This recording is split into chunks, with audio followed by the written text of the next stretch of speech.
BBC Three Counties Radio.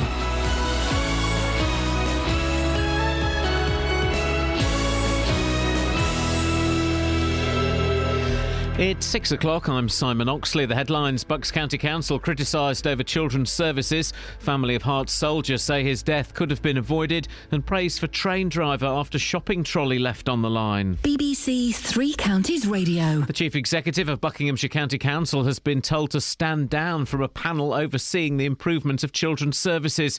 In a critical report leaked to BBC Three Counties, Chris Williams was found to be sluggish in dealing with issues highlighted last year. More from Paul Scoins. Last year, a damning Ofsted report found vulnerable children in Buckinghamshire were not a priority for the council. A government report triggered by that inspection has been leaked and found the council to be slow in dealing with issues. Terrible red tape was also found to be a problem when recruiting social workers. The family of a Hertfordshire soldier killed in a friendly fire incident in Afghanistan say his death could have been avoided if an inquiry into a missile system had been set up. 26-year-old Captain Tom Sawyer from Watford died in 2009. Yesterday, a coroner recorded a narrative conclusion following a 2-week inquest into his death and that of a colleague. In a statement, Captain Sawyer's family said they hoped lessons would finally be learned after 6 similar incidents involving the Javelin weapons system. The actions of a driver who prevented a train derailment in Hertfordshire after hitting a shopping trolley have been praised by police.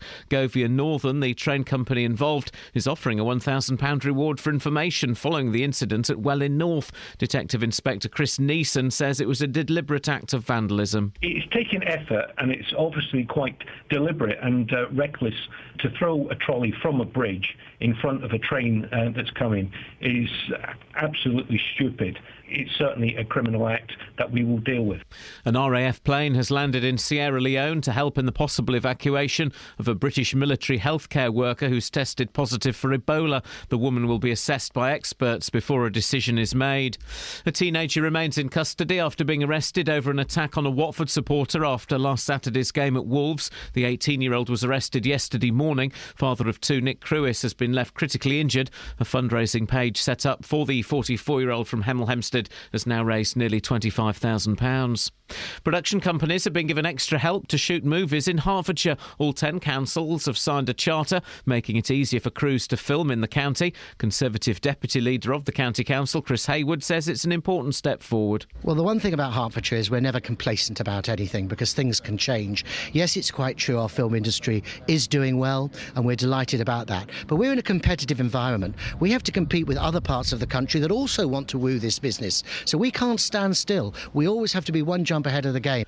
In sport, Chelsea are out of the Champions League after being held to a 2-2 draw by 10-man Paris Saint-Germain. Jose Mourinho's side drew 3-3 on aggregate after extra time, but went out on the away goals rule. The weather, a cloudy start, but bright or sunny intervals will develop. A maximum temperature 12 degrees Celsius. And you can get the latest news and sport online at bbc.co.uk/3 counties.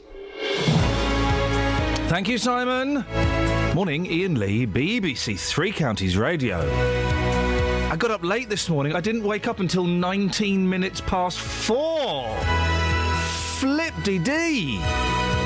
The panic that set in. And that panic rose and rose until at 25 minutes past 4 I got up. It's weird, that thing, isn't it? When you're in bed and your alarm goes off at whenever and you kind of I'm just going to lie here for 2 more minutes. What do those 2 minutes... Those 2 minutes don't get you anything. They don't buy you anything. I made it. We here. Should we do this shiz? Yeah? I love it when I almost say a swear word. Surprisingly, it's Kelly who reacts the most.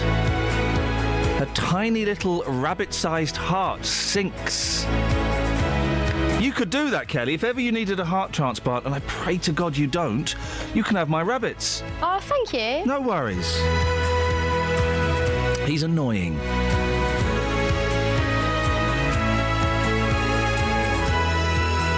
What is on the show? What is on show? Catherine, I've got no idea what is on show. Bucks Council criticised. Derailment narrowly avoided. Yep, didn't rhyme. And washing your laundry in public, literally. Well, in Toddington, in public, literally. In a washing machine. Washing your laundry in public isn't a phrase. Dirty linen in public. We're getting You've close. got linen because you're posh. Airing- Otherwise you might have some sort of man-made mix, and that's okay. Hang on a minute. Hang on. Often iron's better. Hang on. Beds, hearts, and bucks. Hang on. This is BBC Three Counties Radio. Just don't have it too hot. Do you know what song I fancy, Kelly? Hang on, Sloopy, and I don't know who sang it. Hang on, Sloopy, Sloopy, hang on, dun dun dun dun. I could look at that for you. Dun dun. The McCoys. The real McCoys. Nope, the fake ones. I might have it on this computer actually. Well, why are you giving the responsibility to her then? Because I want her to feel that she's part of the team and that she's valued. She's mine. No, I haven't got it. So if you could do that and the Peanuts theme, because that's a nice bit of music, we'll have a wig out to that. Peanuts theme is now in. There you go. Hey, well, I tell you what. While we're waiting for that. No, the phrase is. Hang on. Biggie Smalls out in public. No, Biggie Smalls where? Biggie Smalls in public. He's dead, isn't it? Yeah, he died. Yeah, that's a shame. No, the phrase is airing your dirty linen in public. Airing it? Yes, that is the phrase. Wash it, don't air it. No, but that's dirty. Airing's not going to cut it. Airing's what you do when you know, just pull your bedclothes back. Hey, I've got a good one. Pop stars that sound like laundry. Airing Neville. Airing Neville, yeah? Guys? Kelly, why are you looking confused? And Catherine, why aren't you laughing? Iron Man. He's not a pop star, mate. I'll have that, though. I'll tell you what, OK, celebrities, including fictional superheroes, that sound like something you do with your laundry. Airing Neville and the Iron Man. Peggy Mitchell. Hey! Now we got a game! Now we've got... Peggy Lee, because Peggy Mitchell's fictional. Don't matter. I feel like I let myself down there. You need more than one Peggy. Kelly. Dina Washington. You got it! We've got ourselves a game! Suggs. It sounds like Suds. Suggs! This is brilliant! We've got from literally nowhere. Imagine if we were stuck in a prison cell in Iran. We'd have like 30 years of this. So far, it's only been 2.5, dear listener. You got off light. 08459 455 555. People's names that almost kind of sort of sound like something you do with laundry. Airing Neville, any of the Peggies, Suggs from Madness. Who was yours? Dina Washington. Dina Washington. Oh, I know, that fella Bubble off of the Big Brother, but he's not really a celebrity. Bubble, yeah. Hang on a minute. Do we really want to name all of them now, or should we let them... Oh, yeah, have you got that song? Oh, yes, come in. Thanks, we'll have the song. Is the content okay? Yes, mate, it's Hang On Sloopy by the McCoys. Yeah, but... What does he mean by Sloopy? Yeah. It was a manoeuvre employed by Vietnam veterans in the deepest, darkest jungle. That's what I suspected. Have we got it? Yeah. Bye, Peanuts. Hello, Sloopy.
Iain Lee, BBC Three Counties Radio. Now, council leaders in Buckinghamshire were too slow to react to problems with children's services. That's according to a leaked government report seen by BBC Three Counties Radio.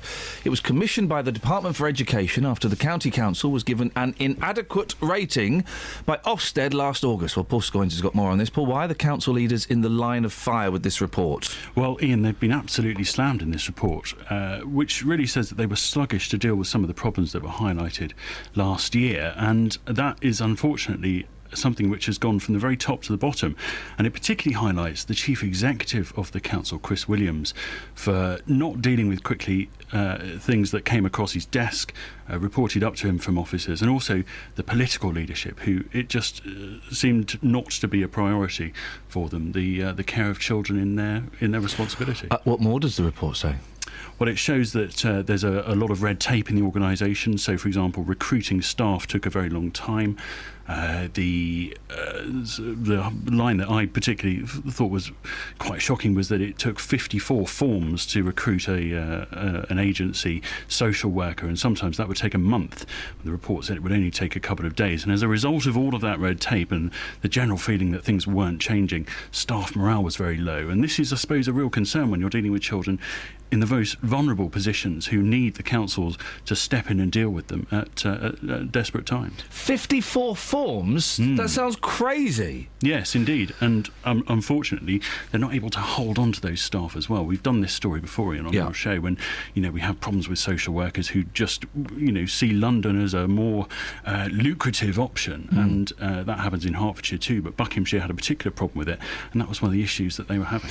And the report was instigated after an Ofsted inspection last year, wasn't it? Yeah, that's right. Ofsted stepped in and had a look, and they found that the whole operation of children's services at the council was inadequate.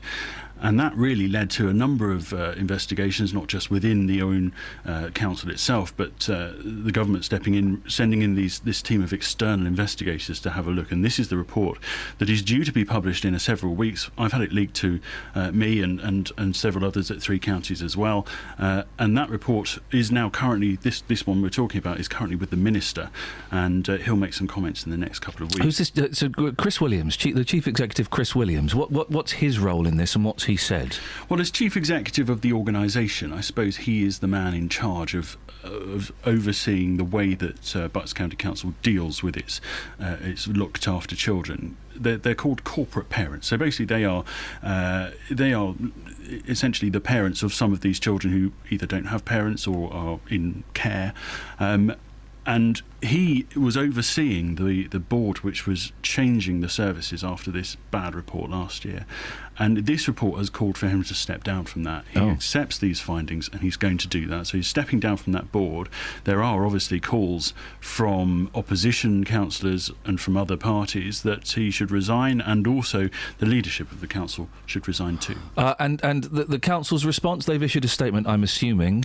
Yeah, it's a pithy statement. They say that they can't really talk until the report's properly published. They say they accept all the recommendations in this draft report. They're already putting in place improvements to achieve a good rating. He was talking at a council meeting this week, and we were able to listen to that, and he said that the council had been named and shamed. He said he acknowledged that there were problems in children's services. He did say that the report recommended no further intervention from the Secretary of State, but others have said, well, this investigation team are going to be with the council for the next 18 months, keeping an eye on things, so they're really doing that anyway. Scoins, thank you very much. 08459 455 555. Let's have a morning of songs that sound similar. Could we have the Kingsmen and Louie Louie?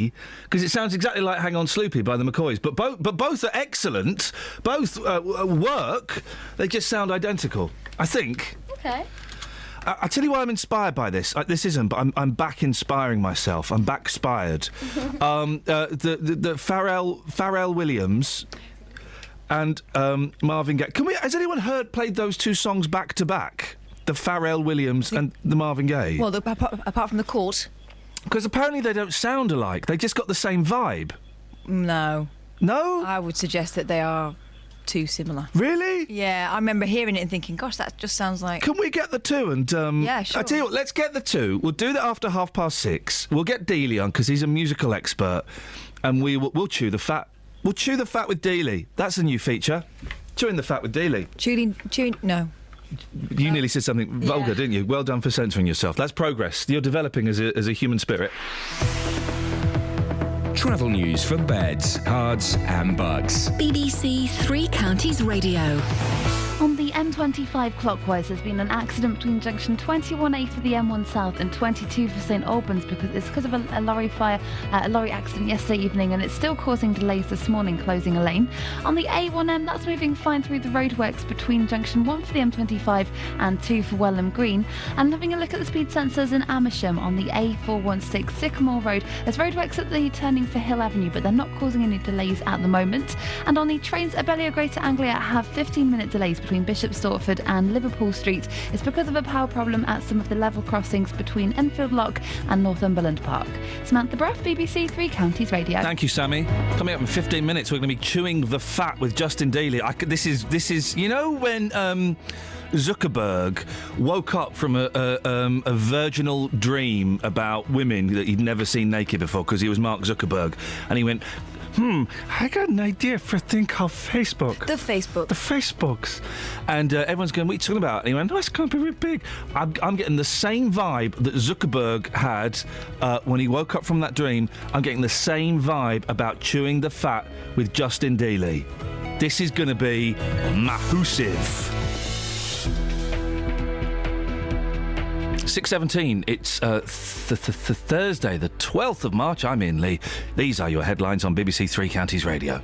The Chief Executive of Bucks County Council has been told to stand down from a panel overseeing the improvement of children's services. The family of a Hertfordshire soldier killed in a friendly fire incident in Afghanistan say his death could have been avoided. And a train company is offering a reward to catch vandals who threw a shopping trolley onto a railway line near Welling. BBC Three Counties Radio.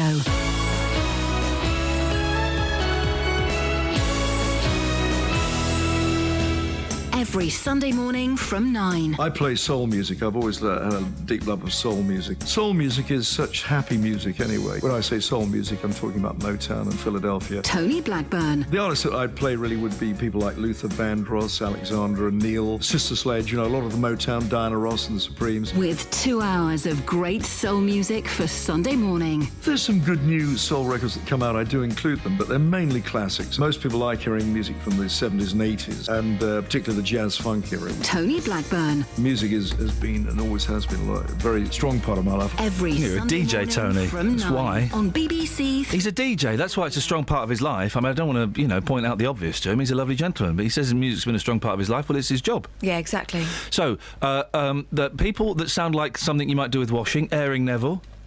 Nice. Suds from Madness. All of the Peggies. Yeah. And anything else. Chewing the fat with Justin Dealey coming up, and also songs that sound the same. Apparently, and if we could get these... Busy fingers today, please, young lady. She's on it. Slade Pedrick has suggested that Walk the Dinosaur... Who was that? Was Not Was? Yeah, sounds like... Uptown Funk. Yeah, it does. Someone's done a mashup. I tweeted it about 3 days ago. Is it? It's really good. Get the two on. Let's have them on. Do you want to hear that mashup? Yeah, sure, why not? Let's have the mashup. And 08459 455 555. This sounds like Hang On Sloopy. But this came first. The original and the best. The Kingsmen, Louie Louie. Although I don't think they actually did it first.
Gillespie Avenue.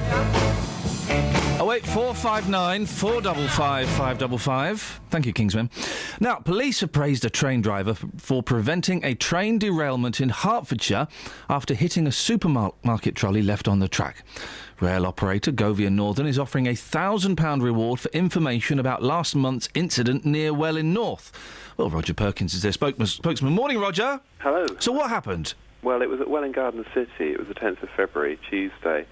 And it was our 5:17 train going from Cambridge to London King's Cross, and some idiot had thrown a shopping trolley down onto the track. And what hasn't been reported is that a week later, another two from the same footbridge were lobbed down onto the track, which didn't cause any incident. This one, the one that happened the first week, the train hit it, it damaged the train. The train was then stranded for 2 hours. It was very fortunate it wasn't derailed. And there were passengers on board that train. I mean, there could have been serious injuries. As it was, I suppose they were lucky they were only delayed for 2 hours. But I mean, this kind of thing, it's unbelievable, really.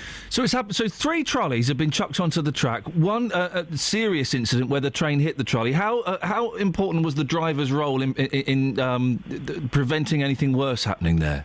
Well, I mean, obviously, the driver's there in the cab.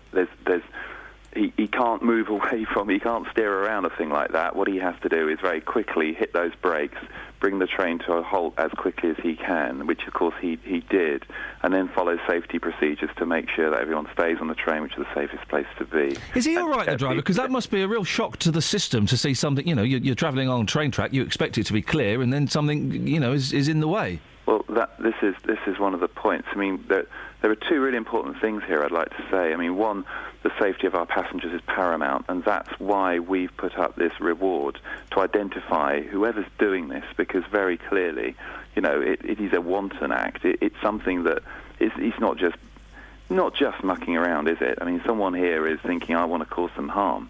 And then the second thing is absolutely the guy who's our colleague who's in the front of that train. They have a hard enough time as it is. I mean, sometimes people take their lives in front of trains as well. And on top of that, you get this, and you don't really know in the flash what it is you're necessarily facing there. So it's incredibly traumatic for our colleagues, the people who drive these trains. Roger, if people know the idiot or idiots that did this, how do they get in touch, and what do they do? Please call free phone 0800 405 040. That's 0800 405 040.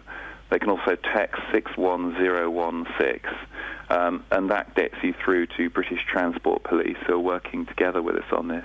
I mean, there's one other point I want to make, is that supermarkets, some of them have this coin retention thing where you put £1 in, you get your trolley, you get your £1 back at the end of it. Now, if all supermarkets had this, we wouldn't get this sort of thing, would we? People wouldn't be leaving shopping trolleys around. It's not the supermarket's fault, though, is it? Oh, gosh, it's not the supermarket's fault, but it's something that may make a difference. Supermarkets do this odd thing now, and I've got no idea how this technology works. I don't know if you've seen this, Roger, where if you try to leave the premises with your trolley, it freezes. Have you seen that? I haven't seen that. It's if you try and walk out of the car park with it, the wheels just lock, and I've got no idea how it does it. No, I've not seen that. Oh. I've seen the one where it keeps your £1 if you don't take it back. Boy, oh boy, they're not getting my £1. Roger, listen, I wish you the very best of luck. Thank you so much for coming on. Absolutely ridiculous that would happen. Thank you, Roger Perkins from Govia. How does that work, the trolley thing? If you try and leave the car park, the wheels locks. And also, if you've got your mate in there and you're bombing along, well, he can have a serious injury.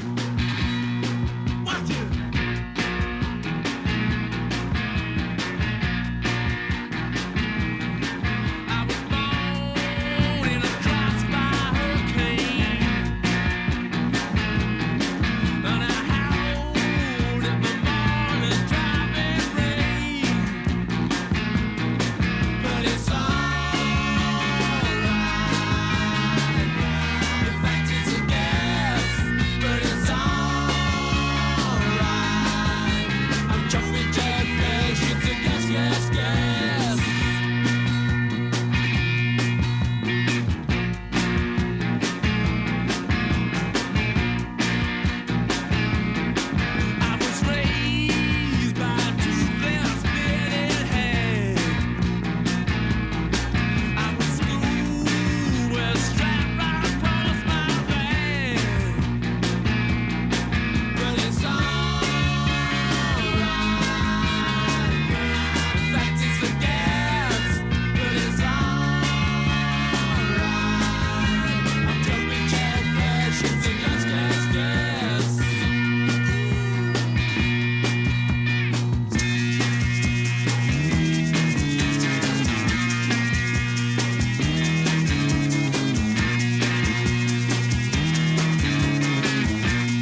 And Kelly, you pointed out something interesting about this song. What song did you say this sounded like?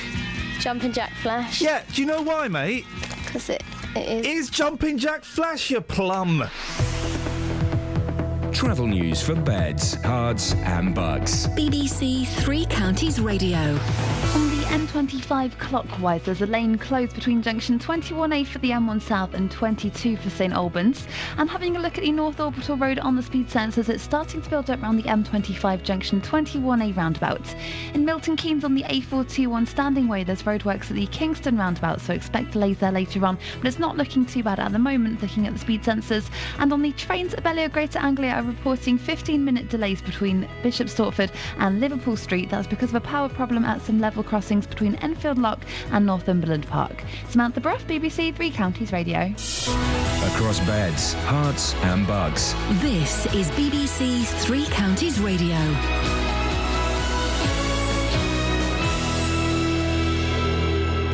It's 6:30. I'm Simon Oxley. The Chief Executive of Buckinghamshire County Council has been told to stand down from a panel overseeing the improvement of children's services. In a critical government report leaked to BBC Three Counties, Chris Williams was found to be sluggish in dealing with issues highlighted last year.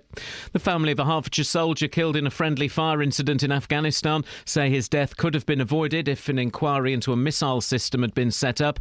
26-year-old Captain Tom Sawyer from Watford died in 2009. Yesterday, a coroner recorded a narrative conclusion. And the actions of a driver who prevented a train derailment in Hertfordshire after hitting a shopping trolley have been praised by police. Govia Northern, the train company involved, is offering a £1,000 reward for information following the incident at Welwyn North. Three Counties Sports. BBC Three Counties Radio. Chelsea are out of the Champions League after being held to a 2-2 draw by 10-man Paris Saint-Germain. Jose Mourinho's side drew 3-3 on aggregate after extra time, but went out on the away goals rule. I think they deserve to win. When a team cannot defend two corners and concede 2 goals in a corner, a team doesn't deserve to win. When a team cannot cope with the pressure of being with one player more and play at home, the stadium doesn't accept the team to control the game. We want the team to win it. I think we couldn't cope with that pressure. Elsewhere, Bayern Munich thrashed 10-man Shakhtar 7-0. Tonight, Everton, the only British side left in the Europa League, faced Dynamo Kiev at Goodison Park in their last 16 first-leg tie. And after winning the Queen Mother Champion Chase and the Coral Cup on day 2 of the Cheltenham Festival, trainer Paul Nicholls is looking for more success in today's feature, the World Hurdle. His winning jockey yesterday was Sam Twiston-Davis. Yeah, it was very, very important. It was something that obviously we needed to do as a team, was get Cheltenham rolling and have a good time. We've been very, very lucky and we've had a lot of good weekends, but a lot of people kind of judge you on your Cheltenham, so to get one on the board for Paul is absolutely brilliant. And then for Dodger to win, it is stuff dreams are made of. And what's the best bit about the week is we've still got 2 days left to do what we can. BBC Three Counties News and Sport. The next full bulletin is at 7. Call 08459 455 555. Keep them waiting. BBC Three Counties Radio. Happy? You happy with that one? I don't need that one. That one's a little bit Just limp. want that one. That one's a bit limp. You might need to tighten the nut. Oh, yeah, look at that. It's time for a new feature. We're chewing the fat with Justin Dealey. Yes, boss. You're right, boss. Hey, I'll tell you what, this morning... Yes, fella. Oh, I am high this morning, legally high. The music you have been playing, the Kingsmen, Louie, yes. Is it a great... I'm really... Do you know what? That early kind of rock and roll from about sort of 61 to about 63 has never really interested me until recently. Yeah. And I'm starting to dig it, man. I'm starting to dig it. Let me give you a soundtrack that you must listen to. Yes, please. And Louie... By soundtrack, sorry, do you mean song? I mean a soundtrack to a film. Aye. Oh. This film soundtrack is amazing. Quadrophenia. Louie's on there, Green Onions is on there, The Night Train by I don't James know the Brown. soundtrack album, I just know the album. I don't know the soundtrack album. Go and get the soundtrack album. I will buy it legally today, thank you. That's right. Now listen, you're a musical expert. Well, yeah. You didn't know what Pictures of Lily was about. Well, I'm an innocent type of guy. Wow, come on. You're always going around claiming to anyone that will listen that Catherine has sexually harassed you. Yes, that did happen, but that was then, this is now. You know, we try and move on. Can you put that behind you? I think so, yes. Can you, really? Yeah. Wow. Because I don't remember it at all, but I guess that would be the defence of most... Yeah. Yeah, exactly, yeah. Well, they all said that, and they all went down. I don't remember it at all. There we go. But I'm Is it good that you do? Every now and again, I might have a nightmare about it, but it's only every few years. It's not every week. So- I'm not traumatised by what happened. 08459 455 555 if you want to chew the fat with Justin Dealey. Today's fat that we're chewing, songs that sound the same, Just. Do you know what? I'm going to give you 3 straight away. Oh, get in there. And I'm surprised you haven't mentioned this one. Yep. Because this is right up your street. Yep. Chuck Berry, Yep. Sweet Little 16. Oh, yeah. The Beach Boys, Surfing USA. Well, Brian Wilson, he didn't know, it's one of the first songs he wrote, he didn't know that you couldn't just steal somebody else's song. So he stole Surfing USA, and they had a big hit with it, and Chuck Berry went, I want a piece of that pie. Yeah. And they had to put his name on the credits. It's fascinating. When you put those two back to back, you quite literally think, is this the Beach Boys an it's the extended same version? Song. Yeah. Right, now, have a listen to this. So this is the one that's caused all of the furore. Now, this is the Blurred Lines, is it, Catherine? Mm-hmm. I've never heard this. See I used to go out and party. Hang on, I'm getting the vibe. Hey. So if I were to play Marvin Gaye now, would it sound the same? I think so. All right, so let's stop that. Hang on. I think so, and the Court found that he did. Okay. So here's... It was a party atmosphere, but that could be a Mrs. Mills record. Come on. Oh, it's exactly the same song, isn't it? It is. And do you know what? I've got a musical memory behind this as well. I bet you I have. remember listening to the Pharrell Williams version. I was in Bar Chameleon in Dunstable, and this came on, and I thought, wow, they're playing Marvin Gaye. Yeah. And then I thought, this is not Marvin Gaye. The longer it went on, I actually went and asked the DJ what they were playing, because I could not believe how similar it sounded to the Marvin Gaye version. $7.3 million it's going to cost them. Just fair? I think that's very fair, because if you listen to it, there is the evidence. Those songs sound exactly the same. Now, Catherine, we have 2 more songs. Yeah, Was Not Was, Walk the Dinosaur. Which is a classic of the prehistoric genre. Exactly. Rivaled only by... Can't think of any more songs about dinosaurs, please, guys. 08459 455 555, and I'm not counting Crocodile Rock. Anything by T-Rex. Thank you, Justin. Chewing the fat with Justin Dealey. Okay, so we got Was Not Was, and also Mark Ronson featuring Bruno Mars with Uptown Funk. Boom, boom, aka boom, boom, boom, aka boom, boom, boom, aka. This is a song, kids. Played this 2 weeks ago, guys. Oh, mate. Absolute classic. This is a classic. Don Was, what a genius. Here we go.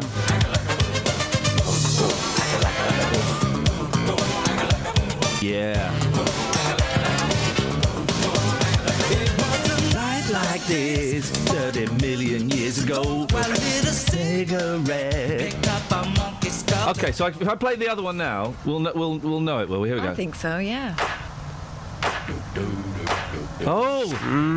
Jack-a-lacka-lacka boom. Isn't it? It's not as obvious as the Marvin Gaye one, but it's definitely up there. Someone did a genius mashup on YouTube. I think Kelly's going to try and get it for us. That's in. Got Chuck's on with Saint Laurent. Gotta kiss myself, I'm so pretty. I'm too hot. It's the same song. Yeah, She said the mashup's in if you wanted to see how Which one's the... Oh, is it Was Not Was? Is it this one? Oh, hang on a minute. Is it that one? Is it this? Is it... Which one is it, Kels? Which one do I press? No. Oh, I put it in there. Can't find it now. Okay, well, that's great. So, Justin. I've got a great one for you as well. Go on, fella. Okay. The Kinks. Yep. All Day and All of the Night. Oh, here we go, yeah. And the Doors. Yep. Hello, I Love You. Yeah, or the Kinks, All Day and All of the Night. Yep. And the Kinks, You Really Got Me. Yes, it's the same song. Yeah. It's the same song. Cheeky guys. Hey, Justin, I really enjoyed chewing the fat with you. It's been a great feature. My pleasure. And, I really appreciate your time and your feedback. Well, a bit weird at the end, but could you... maybe you could get... I tell you what would be nice. I think this is I think we're onto something here. Yeah. Okay, I really think we're onto something here. Maybe you could get some people on the streets to record little jingles. Yeah, if you want, yeah. Chewing the fat with Justin Dealey. Not a problem at all. Different accents, Yeah. different faces, different voices. Make it cosmopolitan. You know, is that you know what I'm saying? Yeah, You know what I'm saying? Yeah, no problem. Justin, thanks for chewing the fat with me. It's an absolute pleasure. There we go. That's good, isn't it? It's a little feature. It was a night like this 40 million years ago. I lit a cigarette, picked up a monkey skull to go. The sun was spitting fire, the sky was blue as ice. I felt a little tight, so I watched Miami Vice. This is that ice cold Michelle fight for that white gold. This one for them hood girls, them good girls, straight masterpieces. Styling, wildin', living it up in the city. Got Chuck's on with Saint Laurent. Gotta kiss myself, I'm so pretty. I'm too hot. Call the police and the fireman. I'm too hot. Make a dragon wanna retire, man. I'm too hot. Say my name, you know who I am. I'm too hot. And my band bought that money. Break it down. Girls hit you, hallelujah. Girls hit you, hallelujah. Girls hit you, hallelujah. Cause Uptown Funk don't give it to you. Cause Uptown Funk don't give it to you. Cause Uptown Funk don't give it to you. Saturday night and we in the spot. Don't believe me, just watch. Come on. Open the door, get on the floor. Everybody rock the dinosaur. Open the door, get on the floor. Don't believe me, just watch. Open the door, get on the floor. Everybody rock the dinosaur. Open the door, get on the floor. Don't believe me, just watch. Don't believe me, just watch. Don't believe me, just watch. Don't believe me, just watch. Hey, hey, hey, oh! Stop. Wait a minute. Fill my cup, put some nigga in it. Take a sip, sign the check. Julio, get the stretch. Right to Harlem, Hollywood, Jackson, Mississippi. If we show up, we gon' show out. Smoother than a fresh drop skipping. I'm too hot. Call the police and the fireman. I'm too hot. Make a dragon wanna retire, man. I'm too hot. Bitch, say my name, you know who I am. I'm too hot. And my band bought that money. Break it down. Girls hit you, hallelujah. Girls hit you, hallelujah. Girls hit you, hallelujah. Cause Uptown Funk don't give it to you. Cause Uptown Funk don't give it to you. Cause Uptown Funk don't give it to you. Saturday night and we in the spot. Don't believe me, just watch. Come on. Open the door, get on the floor. Everybody rock the dinosaur. Open the door, get on the floor. Don't believe me, just watch. Open the door, get on the floor. Everybody rock the dinosaur. Open the door, get on the floor. Don't believe me, just watch. Don't believe me, just watch. Don't believe me, just watch. Don't believe me, just watch. Hey, hey, hey, from the sky, much too big to be a bird. A screaming, crashing noise, louder than I've ever heard. It looked like two big silver trees and somehow found too short. Suddenly, a summer breeze and a mighty lion roar. I killed the dinosaur. Uptown funk you up. I killed the dinosaur. Uptown funk you up. Uptown funk you up. Just own it. If you said it and flown it. If you freak dead and own it. Don't worry about it, you show it. Just own it. If you said it and flown it. Saturday night and we in the spot. Don't believe it, just watch. Come on.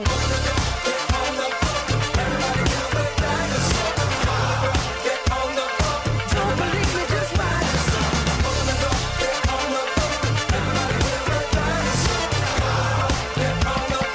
Don't believe me, just watch. Don't believe me, just watch. And thanks to Phil in Bedford, who's pointed out.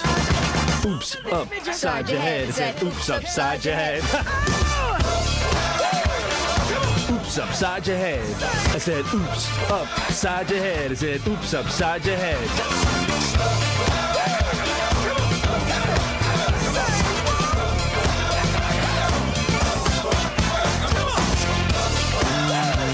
Oh, I was chewing the fat with Justin Dealey. If only we had a jingle to celebrate that.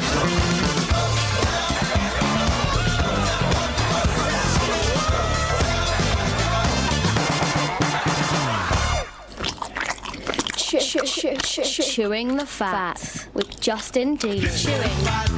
Chewing.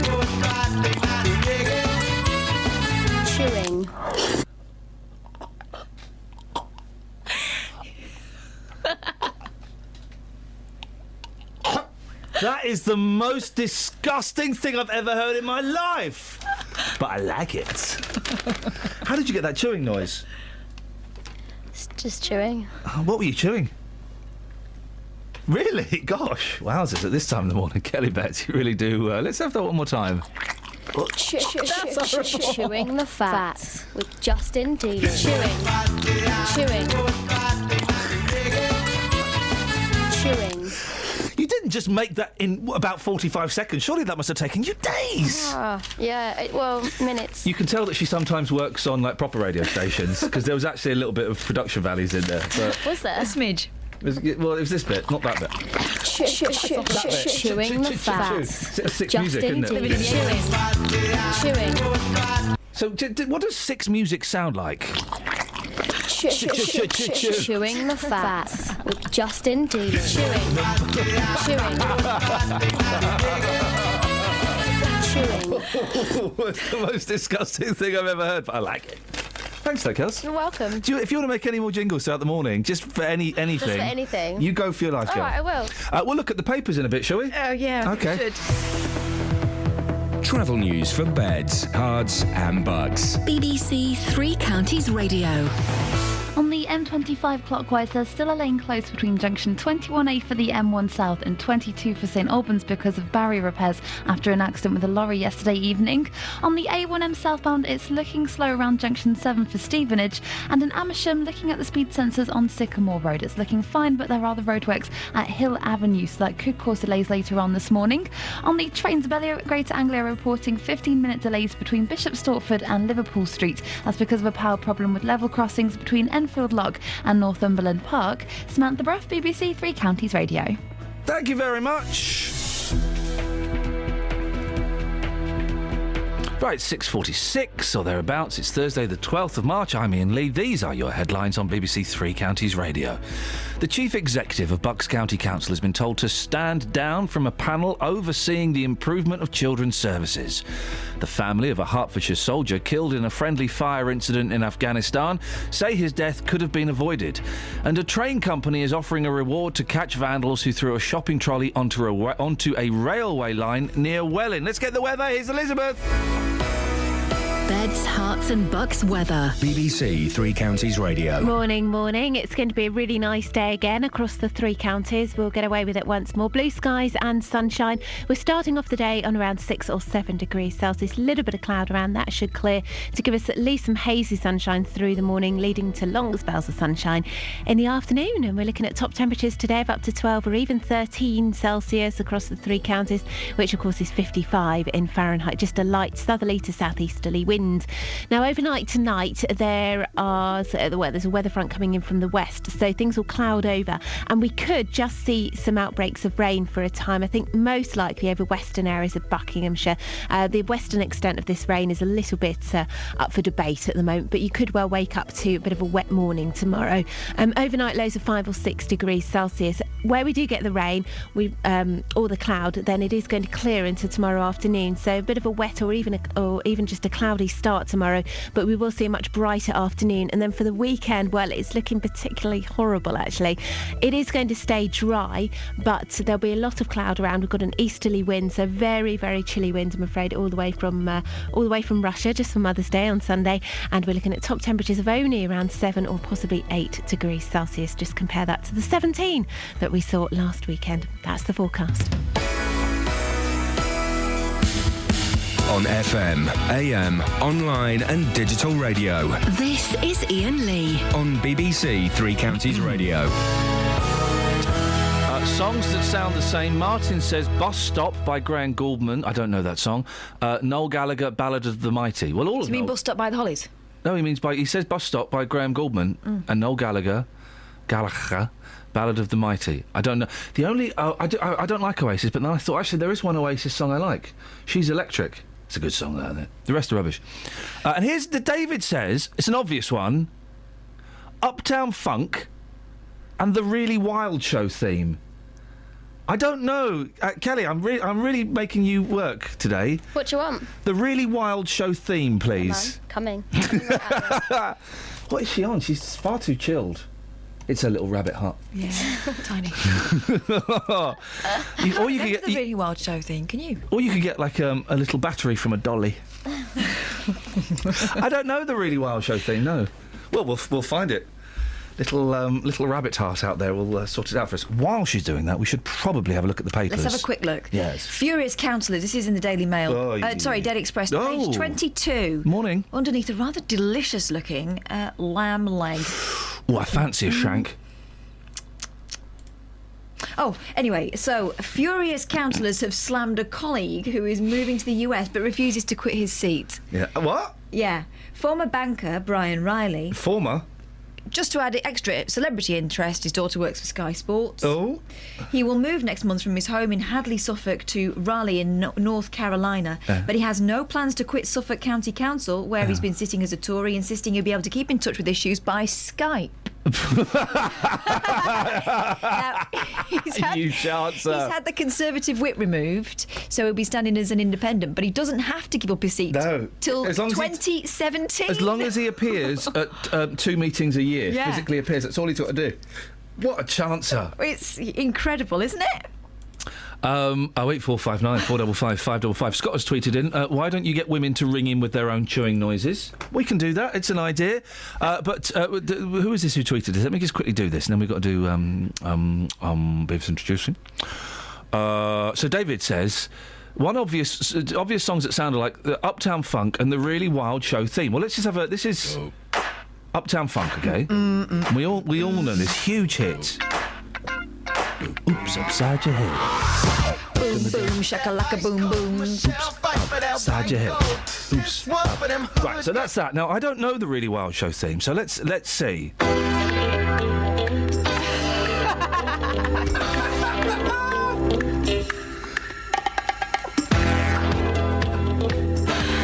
Oh, please someone match this up. Oops, upside your head. Said oops, upside your head. This goes to the... But this sounds like Was Not Was as well. What, the dinosaur? Yeah. Get on the floor. Everybody want the dinosaur. Open the door, get on the floor. This is a good bit of music, isn't it? It's a bit proggy for kids. Get on the floor. Everybody want the dinosaur. I think maybe... There was a monkey on the end of that, I'm sure. Manil's on the line. Good morning, Manil. Morning, Ian. How's it going? It's going really well, Manil. What have you got for us today? We got chewing noises for you. You've got some what, sorry? Chewing noises. Oh, for your very own noises? Yeah, sure. Manil, wait, you're a doctor, aren't you, Manil? Yeah, you're saying my name wrong, too. It's Manu. Manu? Yeah, Kelly's spelling. Kelly's spelling. Manu, I can only apologise. That's all right. It's like the football team. What? Manu. So, hang on, are you Manu or Manu? Manu, but people tend to call me Manu as well. Oh, yeah, well, you should slap those people around the head. I apologise, because I hate people getting names wrong. It's a basic. It's all right. So, Manu, you're going to chew for us. Yeah. Away you go. Ready?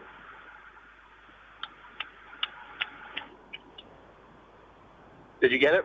Go and save some lives. Sorry? Go and save some lives, Dr. Manu. Speak to you later. Thank you. Bye.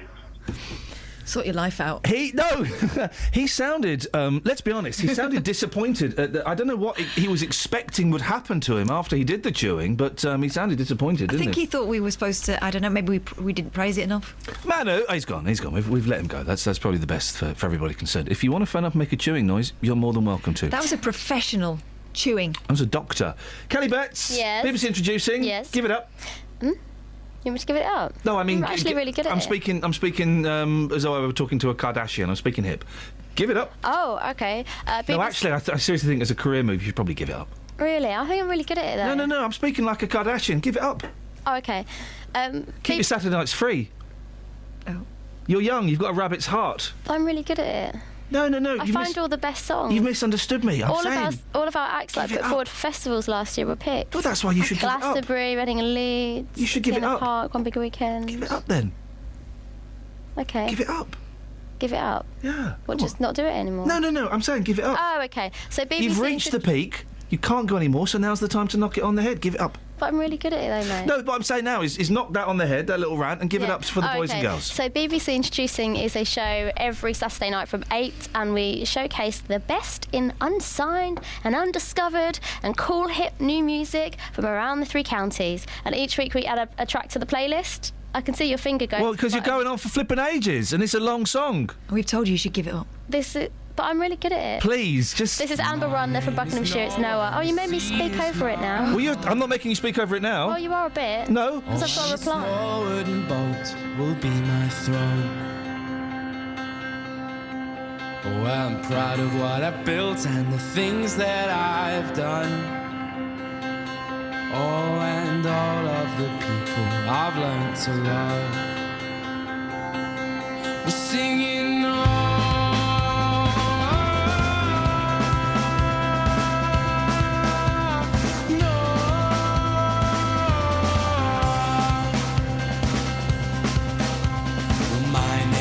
Judas, my hands are tied.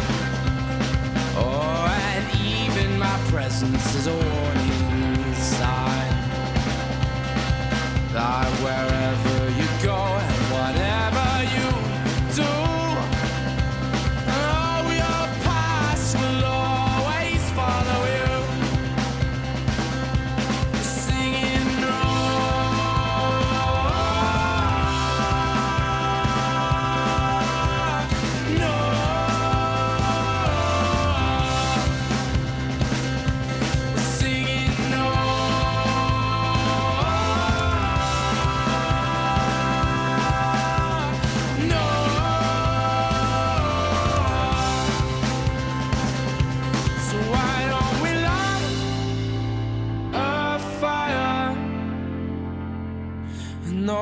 the flames will grow higher.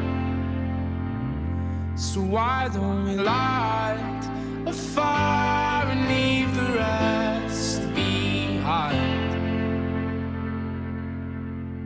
'Cause life's for living right.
It was alright.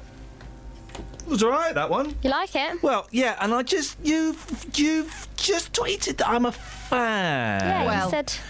I said this is alright. Yeah. And I've tweeted the young gentleman and I said this is alright. Now, yeah. Hopefully he'll take that in the way it's... Them. There's 5 of them. Is Noah?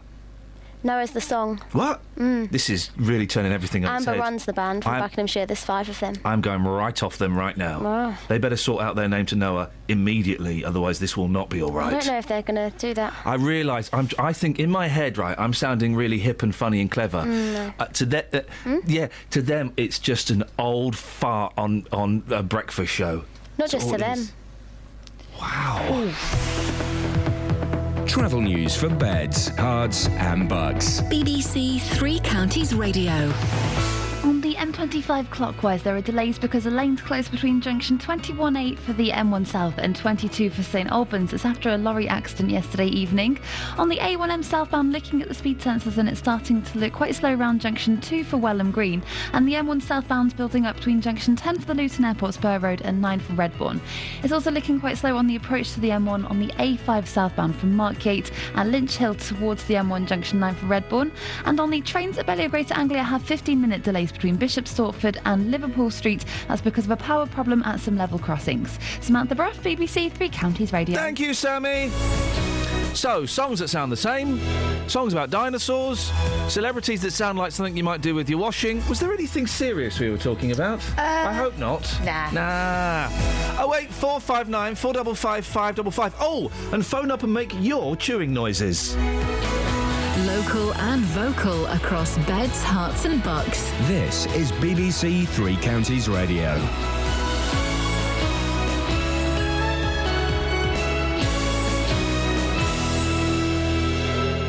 It's 7 o'clock. I'm Simon Oxley. The headlines: Bucks chief executive told to step down from Children's Services panel. Family of Hearts soldier say his death could have been avoided. And train company offers reward after shopping trolley thrown onto the track. BBC Three Counties Radio. The chief executive of Buckinghamshire County Council has been told to stand down from a panel overseeing the improvement of children's services. In a critical report leaked to BBC Three Counties, Chris Williams was found to be sluggish in dealing with issues highlighted last year. More from our political reporter Paul Scoynes. Last year, a damning Ofsted report found vulnerable children in Buckinghamshire were not a priority for the council. A government report triggered by that inspection has been leaked and found the council to be slow in dealing with issues. Terrible red tape was also found to be a problem when recruiting social workers. The family of a Hertfordshire soldier killed in a friendly fire incident in Afghanistan say his death could have been avoided if an inquiry into a missile system had been set up. 26-year-old Captain Tom Sawyer from Watford died in 2009. Yesterday, a coroner recorded a narrative conclusion following a 2-week inquest into his death and that of a colleague. In a statement, Captain Sawyer's family said they hoped lessons would finally be learned after 6 similar incidents involving the Javelin weapons system. A train company is offering a reward of £1,000 after vandals threw a shopping trolley onto a railway line in Hertfordshire.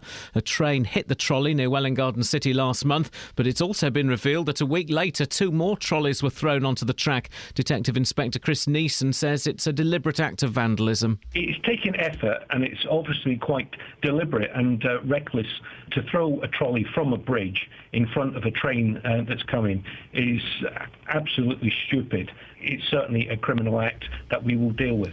An RAF plane has landed in Sierra Leone to help in the possible evacuation of a British military healthcare worker who's tested positive for Ebola. The woman will be assessed by experts before a decision is made. A teenager remains in custody after being arrested over an attack on a Watford supporter after last Saturday's game at Wolves. The 18-year-old was arrested yesterday morning. Father of 2, Nick Crewis, has been left critically injured. A fundraising page set up for the 44-year-old from Hemel Hempstead has now raised nearly £25,000. Production companies have been given extra help to shoot movies in Hertfordshire. All 10 councils have signed a charter making it easier for crews to film in the county. Conservative Deputy Leader of the County Council, Chris Hayward, says it's an important step forward. Well, the one thing about Hertfordshire is we're never complacent about anything because things can change. Yes, it's quite true our film industry is doing well and we're delighted about that. But we're in a competitive environment. We have to compete with other parts of the country that also want to woo this business. So we can't stand still. We always have to be one jump ahead of the game. In sport, Chelsea are out of the Champions League after being held to a 2-2 draw by 10-man Paris Saint-Germain. Jose Mourinho's side drew 3-3 on aggregate after extra time but went out on the away goals rule. The weather, a cloudy start but bright or sunny spells will develop, a maximum temperature 12 degrees Celsius, and you can get the latest news and sport online at bbc.co.uk/3 counties.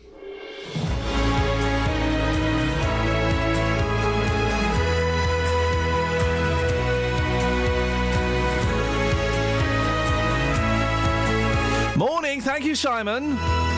3 minutes past 7. Songs to do with dinosaurs, songs that sound the same. Phone up, make a chewing noise.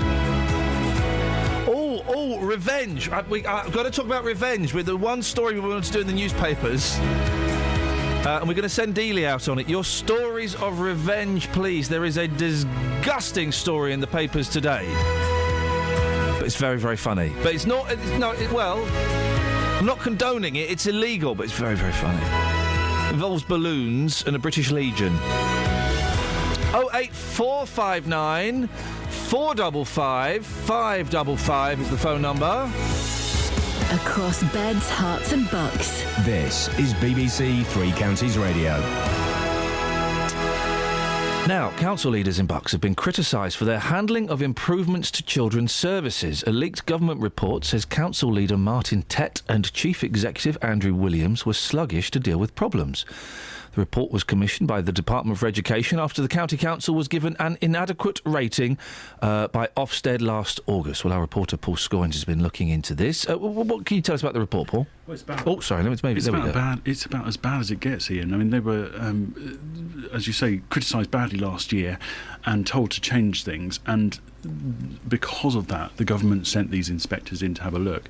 And what they found is that the council has been very slow in dealing with the problems that it's found in its children's services. And indeed, there seems to be an attitudinal problem. It doesn't see it as a priority. That was the main criticism in the report last year. This is children's services, and let's not forget this is the most vulnerable children in society. So they call them looked after children. These are children in care, potentially children who are being identified as needing to be put into care. And the chief executive was named as sluggish in the report when he was fed information, didn't deal with it quickly enough, and there was lots of red tape, which meant that it took a long time to recruit social workers. Council leader Mr Tett and chief executive Mr Williams both come under criticisms. We said that they were labelled sluggish. Why? Is there any suggestion as to why they would be sluggish with something as important as this? Why they weren't acting faster and better? I think the report really tells a tale of deep bureaucracy at the council. And they talk about the fact that there's been a lot of cuts to services, and there is a sort of a morale problem within the organisation. Perhaps things aren't getting reported up and down the chain quickly enough. But ultimately, that shouldn't be a problem, because they should learn to deal with that. And the council say that they are improving the services, and the report does accept that. An extra £6 million has gone into children's services this year, and the hope from the council is that they turn that around from being inadequate to good in the next 18 months. But, there are concerns that if these sort of things have been ignored for so long in certain instances, that we don't quite know what the scale of the problem is. There are still a number of children whose cases haven't been allocated. There is no database to see where those children are, so you can't monitor the progress through the system as well as you might hope to, and those problems aren't getting addressed until next month. Stay there, Paul, because you may want to chip in with our next guest. Someone else who's seen the report is David Williams, a barrister specialising in international family law. He's also Labour's parliamentary candidate for Wickham. Morning, David. What do you make of the report? Morning, Ian. Well, I think it's an extraordinary report. We have to remember that this isn't just an inspector's report. It's actually Red Quadrant going in to advise and support the reform of the department, because the Ofsted report was so bad. It wasn't just a marginal failure. It was regarded as being at the serious end of the spectrum, so a very serious failure. It's now more than 6 months, David, since Ofsted assessed BCC's children's services as inadequate. Why do you think they're still below the required standard? Well, I think the report really makes clear that there was a very high level of complacency within the Conservative-led council, that they simply didn't prioritise children's services for funding. Having overspent last year, they then they set a budget 1 million less than what they had spent the year before, and I just don't think that they prioritised it in the way they should have done. What should happen to the council bosses that have been involved with this? Well, if you go back, 2003, Lord Lamming reported on the Victoria Climbié killing, and in 2009 he reported again about baby Peter.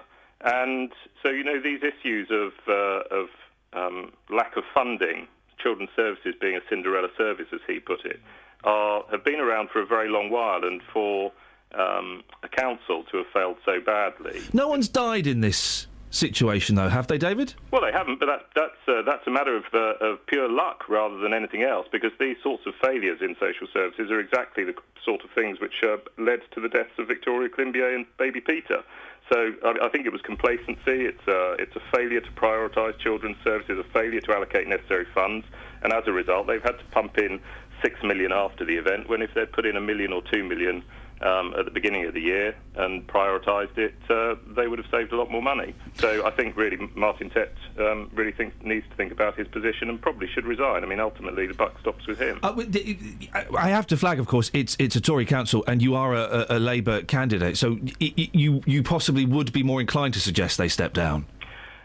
I think if you look back, the Director of Children's Services in January of this year wrote to the Chief Executive and to the senior politicians and pointing out the problems in children's services. They took the view that children's services were profligate in their spending rather than accepting that there was a problem. And so they've known for a very long time that this was a problem. And, if it had only just been drawn to their attention, well, maybe we could be a bit more understanding, but the complacency is so significant. You had something you wanted to add, Paul? David, I mean, this has come at a time, of course, where there is an ongoing investigation into child sexual exploitation in Aylesbury area, and, of course, that's subject to some legal sort of issues at the moment. But does that concern you that there is potential for other instances like this?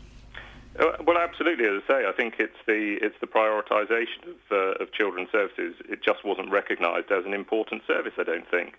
And if that was the position over the last 5 years, which almost certainly, I mean, this didn't just happen last year. I mean, actually, it's a question of priorities over a number of years.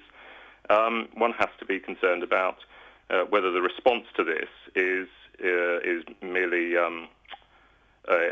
window dressing.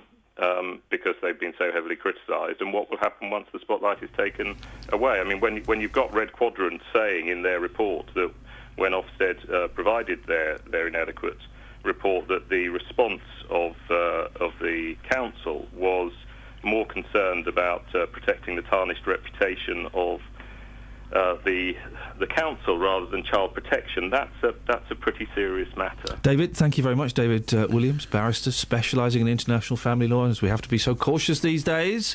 He's also Labour's parliamentary candidate for Wickham.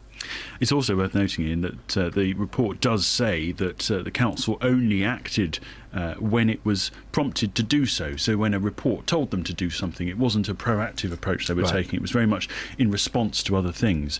And that's something that the report, not just from Red Quadrant, which is this sort of investigator, but also Ofsted have said needs to change in the future. Paul, thank you very much indeed. 08459 455 555. Across beds, hearts and bucks. This is Iain Lee. BBC Three Counties Radio.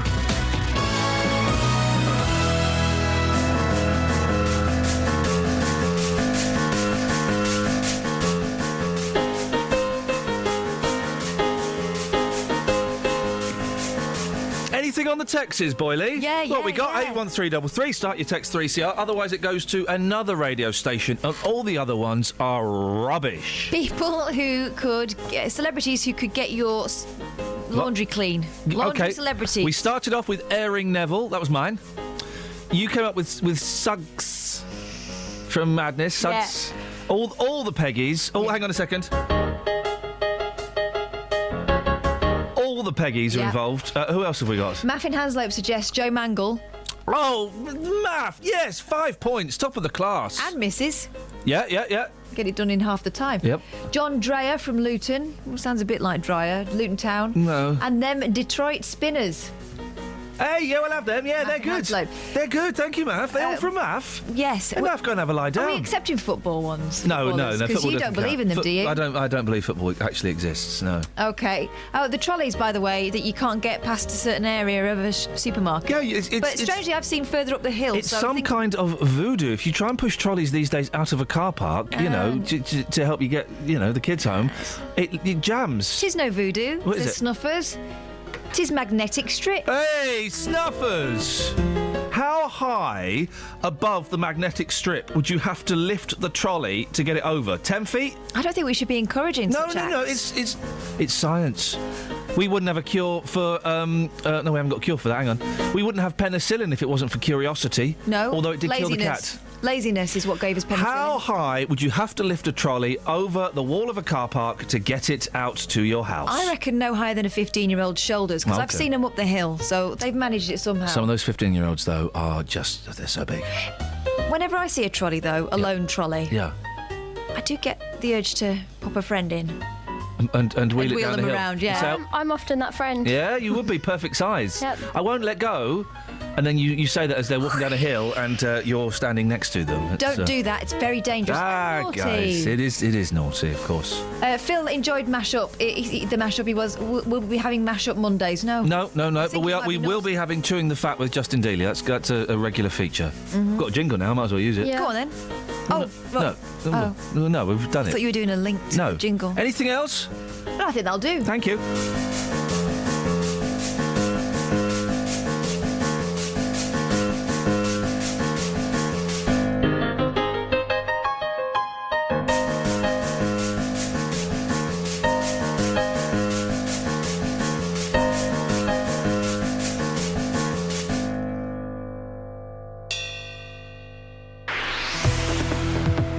Travel news for beds, cards and bugs. BBC Three Counties Radio. On the M25 clockwise, there are delays between junction 21A for the M1 South and junction 22 for St Albans because of an accident and barrier repairs going on there. On the M1 northbound, there is a lane closed between junction 11 for Dunstable Road and 12 for Flitwick because a lorry is broken down. It's causing delays, but it's also looking slow on the M1 southbound between junction 10 for the Luton Airport Spur Road and junction 9 for Redbourne. It's also looking slow on the approach on the A5 southbound on the speed sensors from Lynch Hill towards the M1 junction 9 at Redbourne. And having a look at the A1 Great North Road, that's beginning to look very slow between the Black Cat roundabout and the St Neots junction through the roadworks. On the trains, Bellevue Greater Anglia are reporting 15-minute delays between Bishop Stortford and Liverpool Street because of a power problem with some of the level crossings between Enfield Lock and Northumberland Park. And the 7:27 train from Milton Keynes Central to Manchester Piccadilly has been cancelled. Samantha Bruff, BBC Three Counties Radio. Thank you, Sammy. 7:16. Thursday, the 12th of March, I'm Iain Lee. These are your headlines on BBC Three Counties Radio.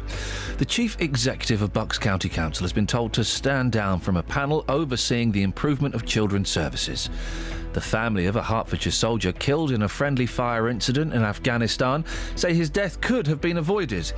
And a train company is offering a reward to catch vandals who threw a shopping trolley onto a railway line near Welling. BBC Three Counties Radio.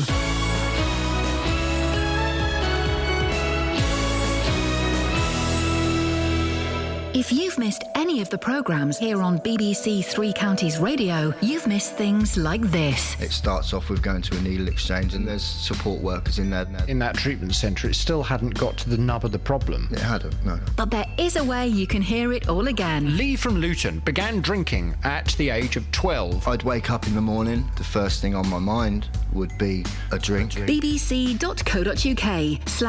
Counties Radio. My dad came to see me on that prison sentence and he told me he was dying of terminal cancer and he wanted to make things right before he died. He took me back into his home. He done his best and the bottom line was I still couldn't stop using drugs. Allowing you to listen to what you missed. bbc.co.uk/Three Counties Radio.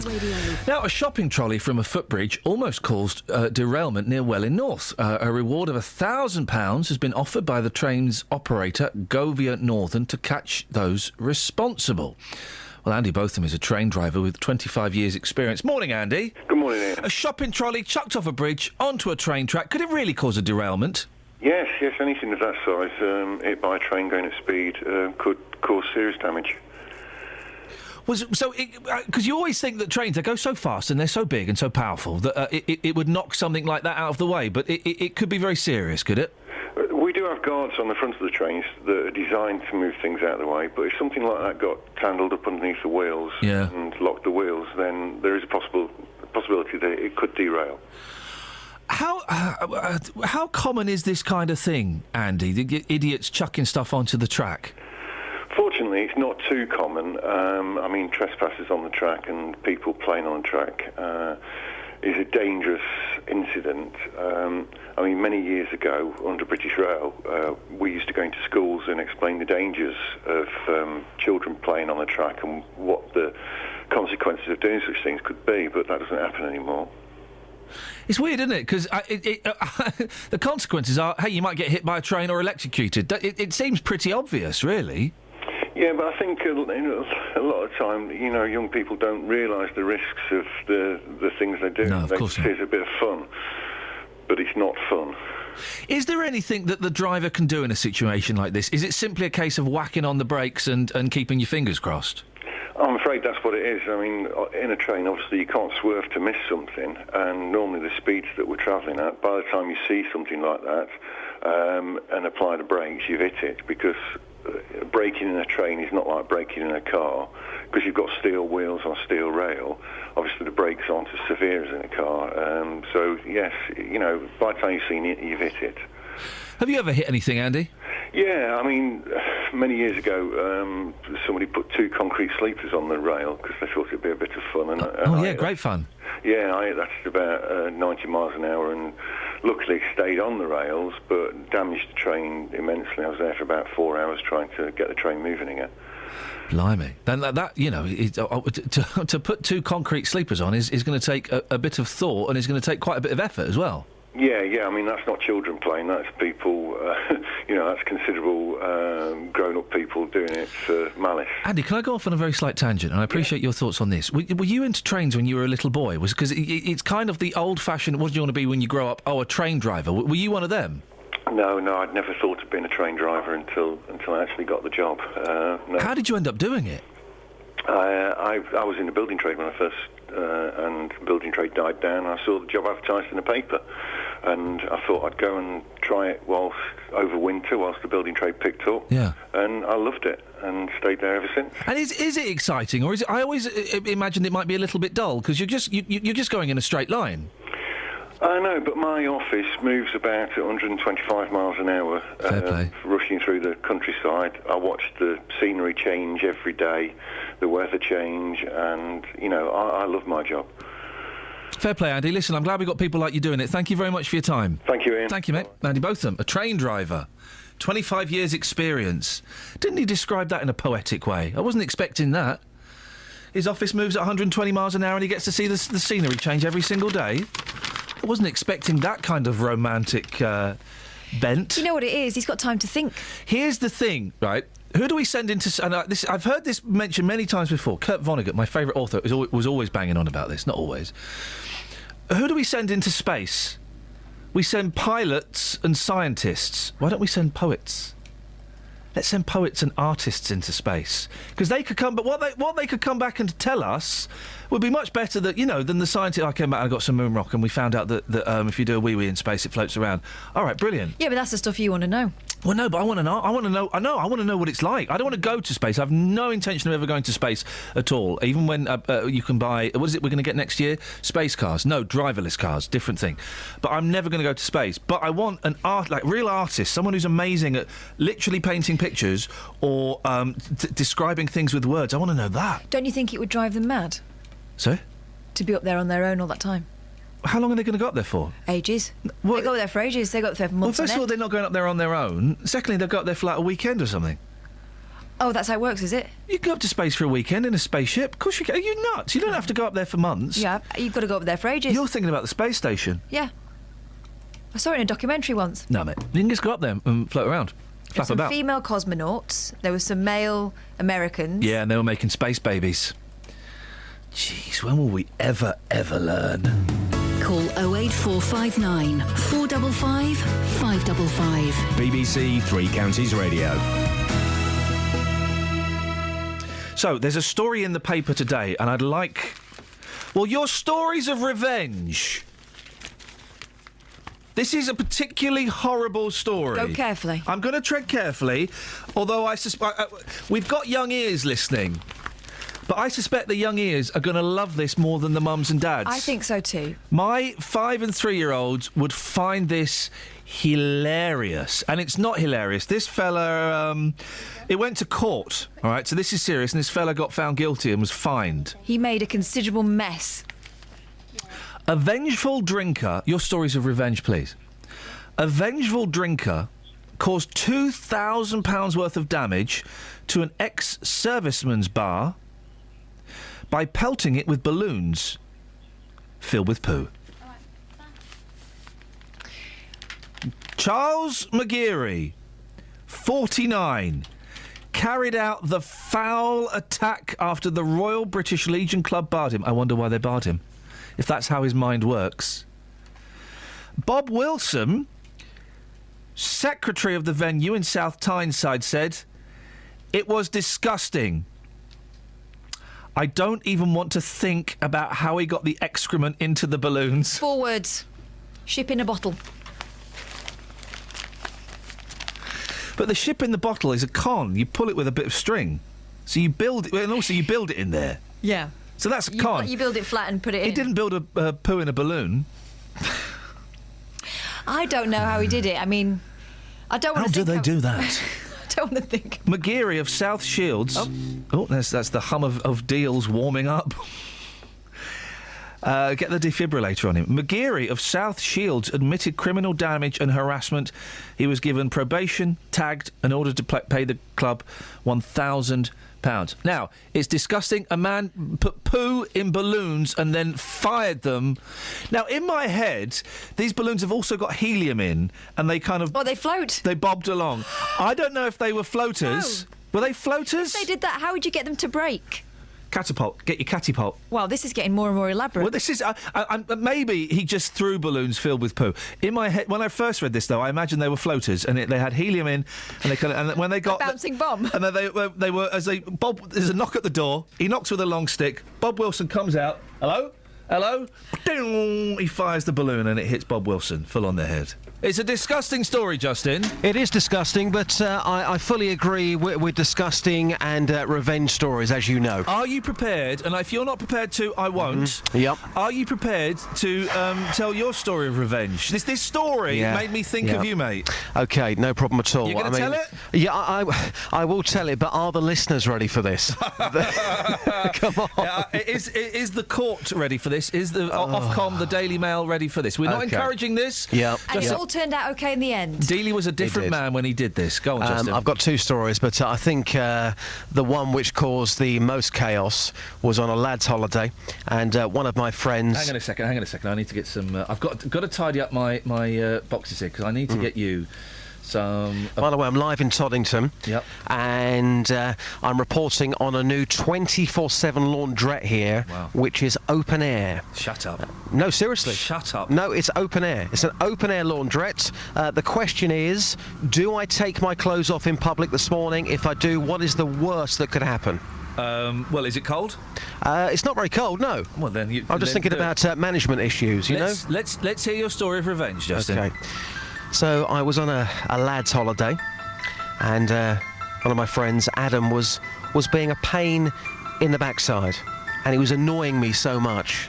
And I just thought, you know what, I'm not going to take this anymore, because I've asked him to calm down. He's simply not listening to me. So I said, OK, boys, I'm now going to go back to the room. I'm feeling slightly tired. I went back to the room, and I went into the kitchen. I got a plastic carrier bag, and I took that to the toilet with me. I then carried that bag into the main lounge area. My friend Adam had a specific seat in that lounge that he used to enjoy relaxing on after he'd been by the pool. So he comes back into the room, and this plastic bag is hanging from a door handle right behind that chair. He sits down, and straight away he says, "It really smells in here, it's disgusting, absolutely disgusting, what's going on?" I said, "I've got no idea." I said, "Can you pass my cigarettes out of that plastic bag for me, please?" Puts his hand into the bag. You know what happens next. Absolute mayhem.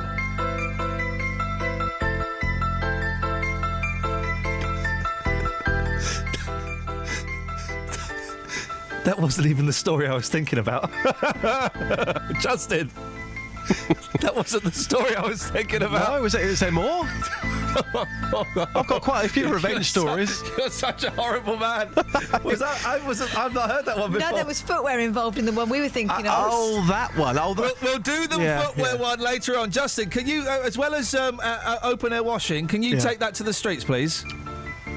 What do you want me to take to the streets? I'm now confused. A poo in a bag. No. Just see if you can find any stories of revenge. Yeah, of course I can. Thank you very much, boss. Cheers. That was not the story I was expecting to hear. Turns out he's a serial offender. He's got a problem. 0845. We'll hear Dealey's other story, which I suggest is worse. We'll hear that a bit later on, maybe in an hour's time. 08459 455 555. Let's get the Trav. Travel news for beds, cards and bugs. BBC Three Counties Radio.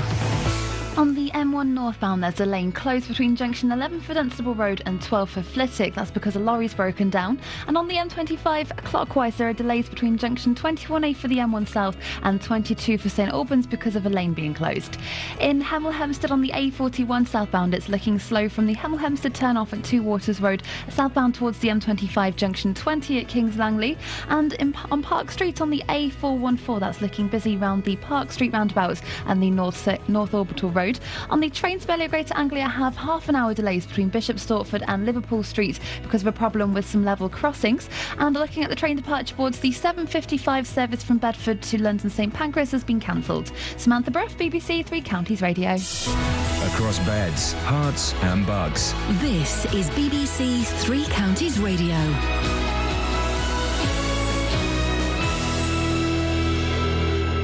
It's 7:30. I'm Simon Oxley. The Chief Executive of Buckinghamshire County Council has been told to stand down from a panel overseeing the improvement of children's services. In a critical government report leaked to BBC Three Counties, Chris Williams was found to be sluggish in dealing with issues highlighted last year. The family of a Hertfordshire soldier killed in a friendly fire incident in Afghanistan say his death could have been avoided if an inquiry into a missile system had been set up. 26-year-old Captain Tom Sawyer from Watford died in 2009. Yesterday, a coroner recorded a narrative conclusion following a 2-week inquest. And a train company is offering a reward of £1,000 after vandals threw a shopping trolley onto a railway line in Hertfordshire. A train hit the trolley near Welwyn Garden City last month, but it's also been revealed that a week later 2 more trolleys were thrown onto the track. Three Counties Sports. BBC Three Counties Radio. Chelsea are out of the Champions League after being held to a 2-2 draw by 10-man Paris Saint-Germain. More from Alan Green. Paris Saint-Germain were better throughout. Not great, but better. They had the better chances, but when Cahill shot Chelsea in front 10 minutes from the end of normal time, they looked out. Then, 5 minutes later, David Luiz headed the equaliser. Into extra time, Hazard's penalty, and they could have had one much earlier, put Chelsea 2-1 up. But Silva headed the French level again and gave them the critical away goal advantage that's taken them through. And here's the Chelsea manager, Jose Mourinho. I think they deserve to win. When a team cannot defend 2 corners and concede 2 goals in a corner, a team doesn't deserve to win. When a team cannot cope with the pressure of being with 1 player more and play at home, the stadium doesn't accept the team to control the game. We want the team to win it. I think we couldn't cope with that pressure. Tonight, Everton, the only British side left in the Europa League, face Dynamo Kiev at Goodison Park in their last 16 first-leg tie. And after winning the Queen Mother Champion Chase and the Coral Cup on day 2 of the Cheltenham Festival, trainer Paul Nicholls is looking for more success in today's feature, the World Hurdle. His winning jockey yesterday was Sam Twiston-Davis. Yeah, it was very, very important. It was something that obviously we needed to do as a team, was get Cheltenham rolling and have a good time. We've been very, very lucky and we've had a lot of good weekends, but a lot of people kind of judge you on your Cheltenham, so to get one on the board for Paul is absolutely brilliant. And then for Dodger to win, it is stuff dreams are made of. And what's the best bit about the week is we've still got 2 days left to do what we can. BBC Three Counties News and Sport. The next full bulletin is at 8. Cross beds, hearts and bucks. This is BBC Three Counties Radio. Let's remind the listener who may have, if they've just tuned in, it won't be a reminding, it will be a telling. Let's tell and indeed remind the listener, Catherine, what it is we're banging on about this morning. We are talking about celebrities that sound like laundrette items or laundry items. There's a reason for that. Because Justin's going to an outdoor laundrette, which someone's just sent me something on Twitter. Here it goes. Robbie Thompson says, an open-air laundrette, is it just a long rope and some pegs? No. What is this nonsense? They put all the machines outside. Why? Coin-operated, so you can go and wash your smalls whenever you want. Well, but why don't they just have a 24-hour laundrette? Don't know. But it's outside. Justin, because it's weird. Does it not rust? Don't know. It's not been there very long. But is it safe? Don't know. How does it work? Don't know. Is there a supervisor? Don't know. member of staff? I don't know. Is there soap? Don't know. How many machines are there? Don't know. Do you know anything about it? No, that's why I've sent Justin. Oh, OK, sorry. OK, so we're talking about that. We're also talking about revenge. Yeah. I mean, if it doesn't need to be a dirty protest, I'd quite like us to steer away from that if possible. Yeah, your revenge. Someone has tweeted, getting really into the zeitgeist. Simon says, revenge, the bloke who worked for me didn't get me a steak, so I walloped him. Oh! Hey, Simon! Here's one. This is from Sarah, from an undisclosed location. You don't need to know where she is. I know where she is, but you don't need to know where she is. Joe who's... Oh, sorry. Here's the revenge. Oh, I wasn't actually listening. I know you weren't. I found out my boyfriend was cheating on me. I lost weight, changed the colour of his hair, and coming up with cockamamie excuses, all the classic signs. Yeah. So started to clean the loo with his toothbrush. Oh, no. Oh, no. The consequence of that was he got a mouthful of ulcers and bald patches appeared on his head. Sweet revenge, says Sarah. You could almost killed him. Gosh. Oh, dear. Here's another one from Linda. It's the women you got to watch. Yeah. Some years ago, my husband thought it would be hilarious to pick his nose and stick stir his finger around my dinner. Oh, Linda, why did you marry that man? Did you marry a 13-year-old boy? I laughed it off through gritted teeth and didn't eat the dinner, but already I was plotting my revenge. That night, when I went to bed, I took a detour into the bathroom. Willy off. No, picked up his toothbrush, and again, it's the same MO. Yeah. Gave the toilet a good thorough clean with his toothbrush and put it back. He didn't find out what I'd done about 2 years when I eventually came clean, 16 years after I'd done it. You lot disgust me. Dennis, you disgust me as well. Thank you very much. You're welcome. What have you got for us, my darling? The best way to revenge that chap who couldn't keep his mouth shut with your friend was to feed him some senna tea. I've got literally no idea what... Sure his mouth was shut and his bottom was wide open. Who is he talking about? He's talking about Justin's friend. Yes. That's what I used to do when I was an apprentice. On a Saturday, I'd brewed up all week for these people, and they... Was this for Charlie Chaplin Jr.? No, they used to get about... Douglas Fairbanks Jr.? Threepence or sixpence off these fellas for brewing up for them. Threepenny bit? Like you give threepence for that, and then they'd have threepenny bits. Because it wasn't very far from Manchester United ground, and they were all going to after Saturday. Weren't the old days funny? And I fed them some senna tea from a bottle, and they told me on Monday morning how they'd spent the whole of the toilet. You can't go around poisoning people. You get done for that. No, it was a good clear out. It's literally illegal. No. Yes. Oh, yes. It makes sure that it's a good laxative. Poisoning people is illegal. Well, that was poisoning, and they were poisoning us actually. I'll tell you. He's not sorry, is he? Threepence and tuppence at the end of the week after that. Stop saying old money. Thank you, Dennis. Bye-bye. Ta-ra. Stop saying old money. I don't know what it means, do you? No. This woman is... I was going to say hate. Hate is such a strong word, but I despise women like this. Go. Caring Amanda Hunter. Oh, why do you hate caring people? You'll find out. 59. Why do you hate her? Because she's 59? Well, rescued... Yeah. 550 rare, small, blue caterpillars... Oh. ...by hand... before their home was built on in Torbay in Devon. It makes me... What for? Well, exactly, what for? What would you do that for? What do you mean their home? It wasn't like they were living in a semi and it got knocked down by the council so they could build a block of flats. Also, why it was like a bush. Why by hand? Get a dustpan and brush. Yeah, sweep them up. And also, that is disgusting. Imagine if they got into your mouth or up inside you. I know what you hate. This isn't about her. Oh? This isn't about Amanda Hunter being 59 and being compassionate towards caterpillars. Oh. This is because you don't like caterpillars or butterflies. I'm not a fan of the creepy crawly or the flutterbys, but I also don't like these people that get involved. There's so many of these people recently. Do-gooders. Yeah, do-gooders. Do good. There was that 6-year-old lad the other day that sang the national anthem. Oh, flipping heck. What about the kid who turned down the reward for the mobile? Oh, the kid pass it forward. The kid, he found a mobile. And then it got back to the person who owned it, and the person said, I had 20 quid. He said, no, don't worry, mate. Just do something nice for someone else. Oh, you little creep. Right. Your reward will not be in heaven. Do you know what? Yes. You need to embrace these people. No, Don't hate I'm them. not going to embrace a child. Particularly not a do-good in one like that. I'll embrace the naughty ones. High five, guys. That's what I'll do. But no, not do it. It's stuff like this. And it is another thing that annoys me. All right, Dennis and Menace. I'm in a real grumpy mood today. Yeah. You're Walter the Softie. No, I don't like maths. She's Nasher. Or Gnasher. Minnie the Minx. Go on. The Scotch, I hate. Oh no! Please stop. Well, listen to this. It's. Don't engage the Scotch again. It's 4 lines. If you're Scotch, listen to this. You disgust me. Babies' names for Scottish people. Yeah. Okay, you seen this? Yeah. Spartacus, Mm-hmm. Twinkle, yeah, and Hiya. Hiya. H-I-Y-A. H-I-Y-A.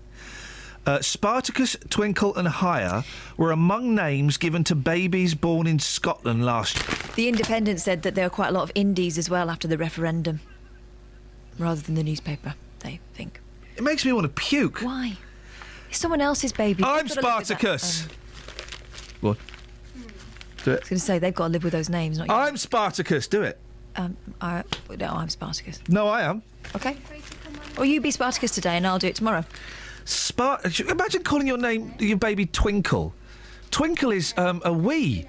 No, that's a tinkle. Yeah, some people call it a twinkle. It's an excellent children's magazine. Girls do a twinkle. I used to love my weekly twinkle. Diana's on the line. Morning, Diana. Oh, morning. What have you got for us, Diana? It's just I noticed you're doing a story at the moment about a trolley on the rail line in Hertfordshire. Yes. When I was about 8 years old, there was a programme on the television called Nationwide. Oh, yeah, I remember Nationwide. Yes, I'm old. They showed a public service video which was filmed in Hertfordshire on, I believe, the disused Nicky railway line. Oh, yeah. And it was quite horrific, and I remember having nightmares as a child. And I always wondered who had actually taken part in that show, and it must have been a local school. You can now watch it on YouTube. Oh. There was a public service information video. British Broadcast Federation, I think it was. Who's in it? Is it someone like Eddie Redmayne or, Benedict Cumberbatch or someone that's now really famous? No, it's just a load of school children in Hertfordshire. Yeah. But it's an alternative sports day. It's quite unusual and must have taken place around the railway line. Oh. And I was just wondering maybe if anyone was out there listening and was actually in that video. Right, okay, let's try and we're like Justin Lee Collins, not the shouting at women bit. The bringing people back together bit. So when did this go out, Diana? Do you know? 1977. Yeah. Oh, crikey. Okay. Those public information films were terrifying. I remember one about some kids playing in a barn, and a rusty old mattress or some machinery or something, a bedstead, falls on them and crushes them. I remember that vividly. They were and horrifying. the kids with the kite, and it gets caught in the electric pylon. Yes, exactly. It's just like that, and it's filmed on a railway line, and Right. I think it's the old Nicky line in Hemel Hempstead. Diana, it's out there. If anybody knows, maybe it was your mum and dad, maybe it was you, or you're in that video. Let's get you back together. Let's get you out on a train track and take a picture. Thank you, Diana. These days, when kids watch cartoons, there's always a thing that flashes up saying mild peril.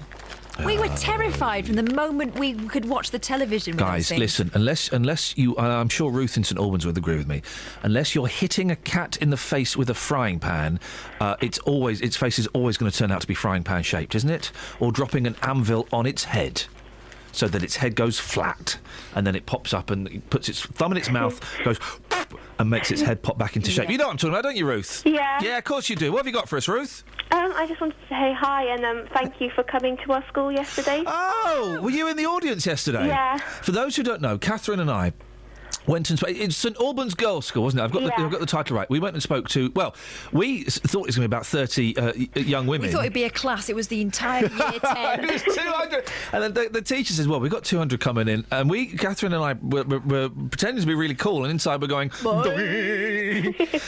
And we spoke about working in radio. By the way, if anyone wants us to come and do it, send me an email.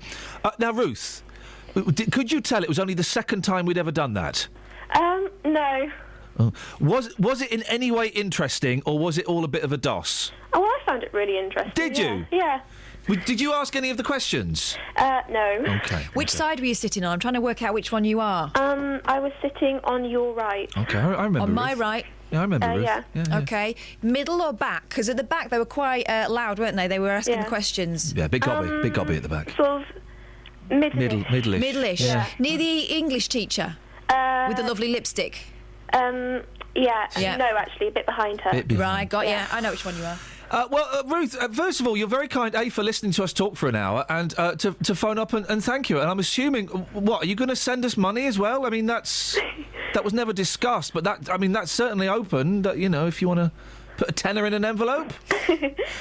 Was it any use to you, Ruth? What I'm going to say the most patronising question in the world, but I'm going to say it because I'm a dad and I can patronise. What do you want to be when you grow up? I'm not sure. I sort of like the idea of acting or something like that. Yeah. But I also like the idea of being a research zoologist and studying animals and stuff. Go and do that. Go and do that. That sounds important and stuff. Is that your dad telling you what you're going to do? No, that's my dad being loud as usual. Be quiet, Dad. Telling someone else. We're listening to Ruth's dreams and hopes and futures and aspirations. Hey, a zoologist sounds fun. Yeah. But acting sounds fun too. Yeah. Now, you remember when you said you wanted to be an actor and people laughed you off? Yeah. Oh, yeah. The people did. People said, "Oh, you'll never get a job in this industry." Well, you know, I'm feeding my kids. Do you remember that thing I said to you yesterday about believe you'll be the exception? Work hard and believe you'll be the exception. It applies to all sorts of things, and acting's the same. If you really want to do it, go for it. Okay, thank you. Ruth, really nice to have spoken to you and your peers yesterday, and thank you very much for calling up. Okay, thank you. Cheers, Ruth. Ta-ta. There we go. What a nice young lady. And they were all... I was genuinely... We did gulp when we were told, it's going to be 200 young women. Yay. 14, 15 years old. I was kind of terrified of big gangs of 15-year-old girls when I was a 15-year-old girl. I was trying to speak hip to them, right? And there was the point, you'll know this, the point when I realised... I'm a 41-year-old dad of boys, and I've never been able to speak to 15-year-old girls, even when I was a 15-year-old boy. And I was trying to sound hip, and I started talking about the Backstreet Boys. It turns out they're not a thing anymore. Yeah. Next time, try NSYNC. Thank you very much indeed. Thank you, Ruth. 08459 455 555. Travel news for beds, cards and bugs. BBC Three Counties Radio. On the M1 northbound, there are delays between junction 11 for Dunstable Road and 12 for Flitwick because a lorry's broken down. And the M25 clockwise is very slow from junction 21A for the M1 south and 22 for St Albans because of the barrier repairs after a lorry accident yesterday. In Aylesbury on Elmhurst Road, that's looking slow from Brereton Road towards the A41 Bicester Road. And on the A1 Great North Road, that's very slow through the roadworks around the Black Cat roundabout. It's slowest from the St Neots Junction southbound towards the Black Cat roundabout. And on the trains at Belly Greater Anglia have half-hour delays between Bishop Stortford and Liverpool Street. It's because of a problem with some of the level crossings, and it's also affecting the Stansted Express. And the 7:55 train from Bedford to London has been cancelled. Samantha Bruff, BBC Three Counties. Oh no! What? Oh no! Flippin' heck! You know, we were just speaking to that lovely lady who was telling us about that video of from 1977. Yes. About kids messing up public information film Don't Play on Tracks. Yes. April sent it to me. Is it horrible? Flippin' heck! I think I've got it too. No wonder she had nightmares. It's disgusting. You want to... First of all, it's amazing because it looks proper 70s, right? Then you want to get to 3 minutes 50... where they put the unconscious kid on a train track. Enjoy! Oh, no! Oh, no! Oh, we'll tweet that. That is horrible. No wonder she had... That was for kids to watch. No wonder she had nightmares. Flippin' heck. Oh dear, and scene. 7:47, it's Thursday the 12th of March. I'm Iain Lee. These are your headlines on BBC Three Counties Radio. The Chief Executive of Bucks County Council has been told to stand down from a panel overseeing the improvement of children's services. The family of a Hertfordshire soldier killed in a friendly fire incident in Afghanistan says his death could have been avoided. And a train company is offering a reward to catch vandals who threw a shopping trolley onto a line near Welham. Let's get the weather. Here's Elizabeth. Beds, hearts and bucks weather. BBC Three Counties Radio. Hello, a very good morning to you. It's going to be a nice day again across the three counties. Lots of blue skies and sunshine developing, lasting for the rest of the day. A fairly light to moderate southerly to southeasterly breeze and top temperatures in the sunshine all the way up to 12 or 13 Celsius, 55 in Fahrenheit. Overnight tonight, we'll start to get some cloud in from the west. We'll see lows of around 5 or 6 degrees. We may well get a few outbreaks of rain into tomorrow morning too. If we do get some rain, it will clear away. The cloud will clear away too and leave us with some bright sunshine for the rest of the day. A bit of an easterly breeze, so it will be quite chilly, I think, through Friday afternoon despite the sunshine, and then a cold and cloudy weekend in store with a very cold easterly wind. That's the forecast. Iain Lee, I'm tweeting it now, and do you know what? Actually, it would be great to get somebody. We were wondering why. Was it Diana who suggested that? We were wondering why she was mentioning it and why we'd want to get these people back together. But actually, I'm going to tweet the therapy by the looks of it. I'm going to tweet it now. Every weekday morning. Coming up at 9 on the Big Phone In this morning, is it a good idea to make jobless teenagers work for their benefits? How would you like this country to stand up to President Putin? Are you surprised to see British people being blatantly racist? The JVS Show. I think we've got to get over this issue about racism doesn't exist. It has existed. It will probably carry on existing. What I wanted to say is they've got this completely the wrong way around. You know, that is also true. That is also true. You will always get some, but they are such a minority. I think the man's a buffoon. Get him up, get him out of bed, give him a sense of purpose. The JVS Show. Do you think we have got to, as a country, start taking this issue more seriously? Every weekday morning on BBC Three Counties Radio. Seriously. Do you know what? It's so disgusting. We are the product of a warped generation. It's a really serious issue, and it links in with the story we've been talking about, so it is very serious. But this, I've just tweeted it. This video, public information film from 1977, it's aimed at kids. Yeah. To say kids don't play on train tracks. And it is absolutely terrifying. Whoever dreamed that scenario up wants a letter writing home to his mum. April, I sort of want to say thank you for sending that in, but also I don't want to say thank you for sending that in because it's horrible. I've just tweeted it. It is incredible. And those films... they were horrible. I said the one where it was in a farm and some piece of machinery fell on these kids, and it terrified me.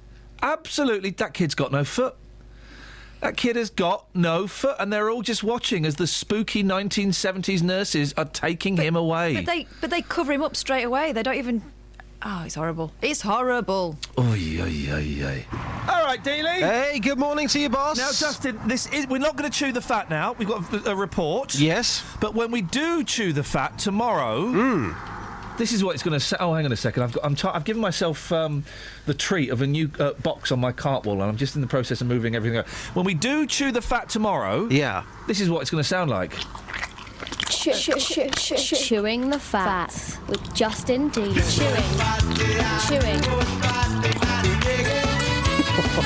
Chewing. That's very, very good. Very, very good. Yeah. Excellent. 10 out of 10. OK, so that is that. We're going to make that a regular feature. So tomorrow, what exactly are we chewing the fat about tomorrow? Well, mate, I don't know. I don't plan the conversations I'm going to have tomorrow. Just anything that comes up, yeah? We'll see what happens. We'll keep it real. We'll see what happens. Yeah. But I'd love you to get some... And the reason I'm stalling is we're editing your package. Just so you know what's going on behind the scenes. I'd love you to get some voices chewing the fat with Justin. It'd be an absolute pleasure. I'd love you to get...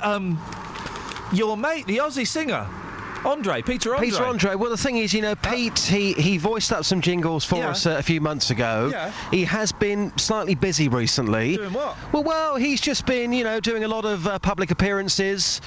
He's been busy working for Iceland. Plus, he's a brilliant dad. Yeah, exactly. He's a fantastic father. He's a great guy. Loves his kids. If he's available, I'm sure that he will have no problem at all voicing up some new jingles for us. OK, so basically what you're saying is there's not been an email from marketeers saying Peter Andre is available on an ISDN line. Listen, Ian, Pete, we go back a long way. We go back a long, long way. Yeah. Yeah. Listen, I want to get your second... Have we got time to get his other revenge story? I mean... Shall we? We need to issue some sort of disclaimer. We're talking Don't condone revenge. this action. And it's a story about a gentleman who fired balloons filled with poo at a bar that had booted him out. The club's... What is that? The club secretary said it was disgusting. I don't even want to think about how he got the excrement into the balloons. I think I've worked it out. Well, go on. Some sort of plunger. OK, right, thank you very much indeed. So, we've spoken about that. You then told us a story which is not the story I was expecting to hear. Well, I just think... You've got another revenge story for us. I have. Have you got the music ready for this one? Here we go, sir. OK, right. It's revenge story number 2. Very good friend of mine, Bradley Hudson. Bradley, I know you're listening. You know who you are as a person. When we went to school, you played various tricks on me, and like an elephant, I never forgot what you did to me. It was always stored in my tiny brain. So one day, revenge came as if by accident. One of my other good friends, Ben Forbes, aka Forbo, came round to my house in his van. This van was shared with Bradley Hudson. In the back of that van was Bradley Hudson's work boots. I said to Forbo, whose boots are they? He said, oh, they're Bradley's. I'll take those for a second. What you doing? Don't worry, don't panic, everything's under control. Went into my mum's back garden. We had a giant poodle at the time, and he was a messy boy. So let's just say I went into the garden and I picked up things which Simba had left behind, and I put those in the boots, but not just in the boots, right to the front of the boots. So on Monday morning, when he went back to work and he put his work boots on, you guessed what he trod on. Unlucky Dwayne. Who is it, Dwayne or Bradley? Dwayne. Well, who's Bradley then? Same guy. Why has he got 2 names? Nickname. What was the end result, Justin? The end result was, again, mayhem. I received a phone call, and let's just say I can't broadcast anything that happened in that phone call. He was a furious man, but as I explained to him, it was revenge. Let's leave it there. And do you still speak to Bradley? Every now and again, yeah. And the conversation about the boots still comes up, yeah. Wowzers. Terrifying stuff. Very dark side to you, Justin. Well, don't mess. Listen, you're at this laundrette, is that right?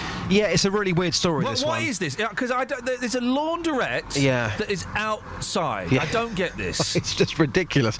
I'm live in Toddington right now. This open-air laundrette, which is right next door to the petrol station in the village, that's exactly what it is, an open-air laundrette. I've never seen anything like it before in my life. Been open for about 2 months now. I've not seen anybody use it this morning. A lot of the locals here saying it looks stupid and nobody uses it. I think you've got to come to Toddington to actually see this thing. We have got a video on our Facebook page of somebody trying to look ripped, walking down the high street, taking his clothes off and cleaning them. I have been talking to locals this morning. Now, some unfortunate locals have had this laundrette put right outside their front door, believe it or not. So I've been talking to them. Here's what they've had to say. Good morning, madam. We are by the 24/7 laundrette. What's your name? Donna. Donna, I'm hearing reports that nobody ever uses this service. Do you know anybody who has used this 24/7 laundrette? Yes, I do. My other half's used it, and there's somebody who's been using it now. There's actually a quilt in there now. Is it not the most bizarre thing that you've ever seen? On the side of the road in a village, we get this. It is a little bit random. Just lastly, have you seen people naked down this street? A bit like in the Levi's advert, you know? I haven't, but I have heard apparently on Facebook someone has done it. Yeah, I've done a video. If I was to get naked this morning, do you think the locals would be angry about that? They'd probably love it. Yeah? OK, great feedback. Thanks very much. James, how are you? Not bad, thank you. Good stuff. Got a nice baseball cap on, nice trainers. You're the local street guy around here. The new laundrette, what do you make of it? Be honest, man to man. Good idea, helps people out. They ain't got a washing machine or whatever, but no one expected it to be there. No one expected it? No one. Do you drive past thinking this is just weird? Don't really take much notice of it, really, just where it's based, but I think. I mean, just lastly, there's unconfirmed reports. There was a young guy last week who was quite literally naked down there, putting all his clothes into the washing machine. Was that you? No. Sorry to tell that. You sure? Yeah, I promise you. OK, mate, that's absolutely fine. Thanks for clearing that up. Have a good day, sir. Thank you. Now, Natalie, you live opposite this 24/7 laundrette. Is it causing you any problems at all? To be honest, it's probably more the light, actually, that's reflecting into the windows. Right. And giving sort of obviously too much of a glare, really.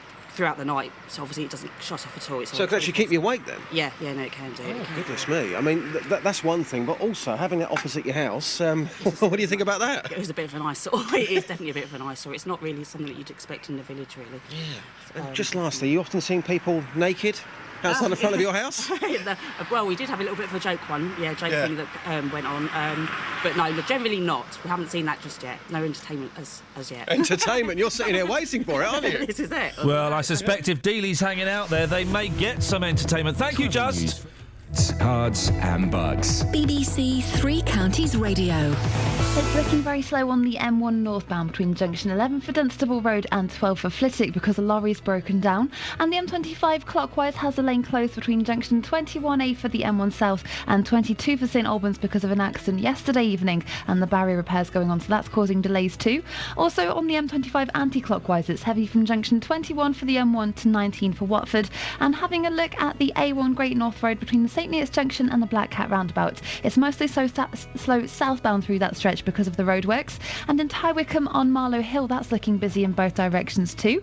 And the trains Belly Greater Anglia have half-hour delays between Bishop Stortford and Liverpool Street. Samantha Bruff, BBC Three Counties Radio. Thank you, Samantha. Oh, we're reminiscing about the hideous public safety information films.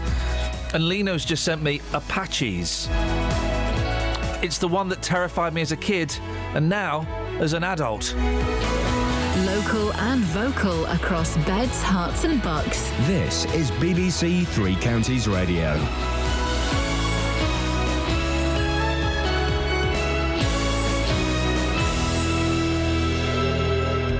It's 8 o'clock. I'm Simon Oxley. The headlines: Bucks Chief Executive described as sluggish in dealing with children's services.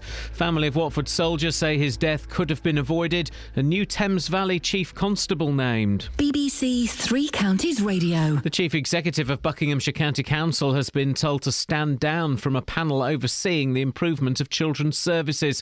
In a critical government report leaked to BBC Three Counties, Chris Williams was found to be sluggish in dealing with issues highlighted last year when a damning Ofsted report found children were at risk in the county. David Williams is Labour's parliamentary candidate for Wickham. These sorts of failures in social services are exactly the sort of things which led to the deaths of Victoria Climbier and baby Peter. So I think it was complacency. It's a failure to prioritise children's services, a failure to allocate necessary funds. The family of a Hertfordshire soldier killed in a friendly fire incident in Afghanistan say his death could have been avoided if an inquiry into a missile system had been set up. 26-year-old Captain Tom Sawyer from Watford died in 2009. Yesterday, a coroner recorded a narrative conclusion following a 2-week inquest into his death and that of a colleague. In a statement, Captain Sawyer's family said they hoped lessons would finally be learned after 6 similar incidents involving the Javelin weapons system.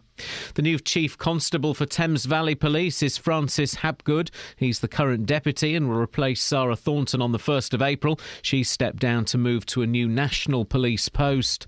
A train company is offering a reward of £1,000 after vandals threw a shopping trolley onto a railway line in Hertfordshire.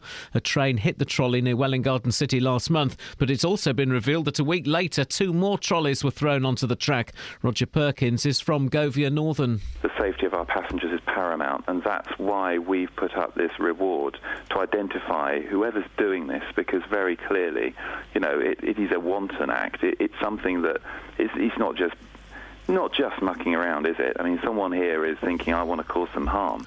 Morrison's, Britain's 4th biggest supermarket, has reported its worst result in 8 years. It's also closing 23 convenience stores with the loss of 300 jobs. A teenager remains in custody after being arrested over an attack on a Watford supporter after last Saturday's game at Wolves. The 18-year-old was arrested yesterday morning. Father of 2, Nick Crewis from Hemel Hempstead, has been left critically injured.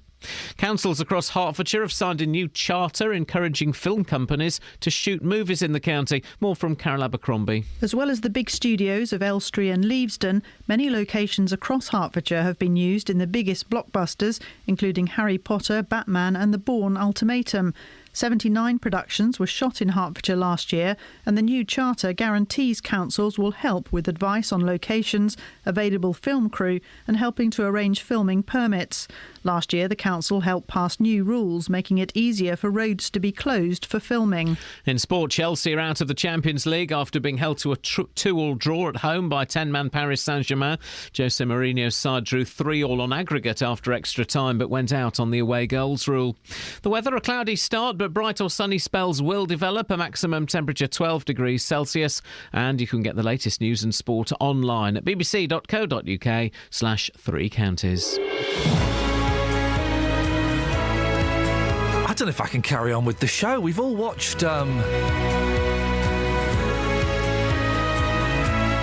We've all watched that Apache public information film from 1977. I was 4 when I saw that, and it's got the scene of the machinery falling onto a kid, and I am 4 years old again. Oh, that's terrifying. I've retweeted it if you want to be terrified. Also on the show, we're talking about revenge, laundrettes. Best smell in the world, the laundrette. Best smell in the world. And if you walk past that window with the steam coming out, beautiful. You smell like it all day. Especially now they can't smoke in there. Exactly. What? And other bits and pieces. Across beds, hearts and bucks. This is BBC Three Counties Radio. Oh, someone sent me an even longer version of Apache. I can't watch it. No. And you weren't watching it with the sound. There's a longer original version which is even more gruesome, particularly 11 minutes 50. Well, let me just quickly... Oh, no, that's the finishing line. No. Let's just go to 11 minutes 50 and see what they see. Hang on a second. 11:48, 49... Oh, you see the train driver's perspective. Oh, fantastic. That's what was missing before. Tony's in Hemel. Good morning, Tony. Good morning. What have you got for us? I just thought I'd like to let you know there's actually another of them, these setups for washing machines. Oh, yeah? At Cobham Services off the M25. Really? Yeah, it's just to the right of the main building. What, is it outside? Yes, it's outside, and it's very handy for the foreign truckers and that to wash their clothes in. What? Who uses it, Tony? Well, I should think foreign truckers, ordinary truckers, and people there. When I went there last time, all three, the 2 washers and the dryer was going. So somebody uses it. Tony, listen, it's not the greatest of lines, so I'm going to let you go. But thank you for highlighting that. It's outdoor washing laundrettes. It seems very, very peculiar. I suppose in one way it could be really handy if you were ashamed to take something to the laundrette. Have you ever done the thing? Do a stealth wash. You've done the thing where you've taken some stuff to the charity shop, right? And I just like to drop and go. But they've gone through it and gone, yeah, we'll take this, and we won't be taking these. Have you ever had that stuff turned down from the charity shop? No, but they're never as grateful as you would hope they would be. You'd think there'd be a bit, bit of gratitude. 08459 455 555. Now, council leaders in Bucks have been criticised for their handling of improvements to children's services. A leaked government report says council leader Martin Tett and Chief Executive Andrew Williams were sluggish to deal with problems. The report was commissioned by the Department for Education after the County Council was given an inadequate rating by Ofsted last August. We can speak now to Tom Perry from Mandate Now. Tom, what are your take on the report's findings? Good morning, Ian. Well, one of great sadness, actually, because here we have sort of various institutional defaults at play. Reading the report, it appears to be that the Council did the usual institutional thing of wagon circling, was more concerned about the criticisms of it, and very sadly didn't deal with the inadequacies that were detailed in the report. Now that is extremely worrying. And then we take it on a little bit further. Social workers have a very difficult task to do. Inevitably, every decision they make doesn't please everybody. And many of these decisions they're having to take are, in fact, extremely serious, can be life-changing. And when you have a cadre of people whose shoulders appear to be on the ground, who I would imagine are under-resourced, because that actually is now, the regular trend with social work in council departments. They are seriously under-resourced. Then frankly, this is going to risk the welfare of children. And it's also going to risk the welfare of vulnerable adults. It's a very serious business. Where does the blame lie in this, in the slipping in standards of children's services, do you think? I don't think there's any one place. We know, for example, that if we just take one council as an example, not Buckinghamshire, I use this as an example because it's stated and in the public domain. If you take Nick Forbes, who's leader of Newcastle, he said that he's got an increase, he's seeing an increase of 40% in child referrals to social services. His funding, however, from central government has been cut by 30%. Now, when you just look at those figures, mathematically you work that out, and that means that every referral that is now received is having to be dealt with 50% less funding. Now, that's unsustainable. And, frankly, we also know in a report that was issued by the National Audit Office, I have to say this hasn't been a heavily publicised report. This was a report that was issued in November 14. And it said that 50% of English councils are at risk of financial failure in the next 5 years. So we're down to resource, we're down to numbers, that's all part of resource. And so, therefore, I think that it's also a question of priority, because if you look at Martin Tett, it was said in the report that was issued by Red Quadrant that it was felt by staff that his depth of commitment to children's services was just not there. Well, I'm not surprised. He's the chief executive and he's looking to save money. And, there is a certain colour pendant that flies from the town hall. And, criticising government is a rather difficult thing to do in those circumstances. And so, very sadly, if you need resource, you've got to ask for it and you've got to holler if you don't get it. Because otherwise we are going to have very serious consequences if this isn't addressed. Tom, it's always good to talk to you. I say that, and it's weird to say that because we're talking about something that's, pretty grim, actually. But I always appreciate your time, and thank you. Tom Perry from Mandate. Now, I made a mistake. I made a boo-boo at the start. Of course, the chief executive is Chris Williams. I said another name, and council leader is Martin Tett. That's right. Happy to clarify that, and apologies. 08459 455 555 is the phone number. 81333. Start your text 3CR. I actually want to go home after watching those horrible public information films. It's not the cuteness of Charlie Says. They're like, that Apache is like a horror film. Did you watch the extended version of the train one I sent you? Yeah.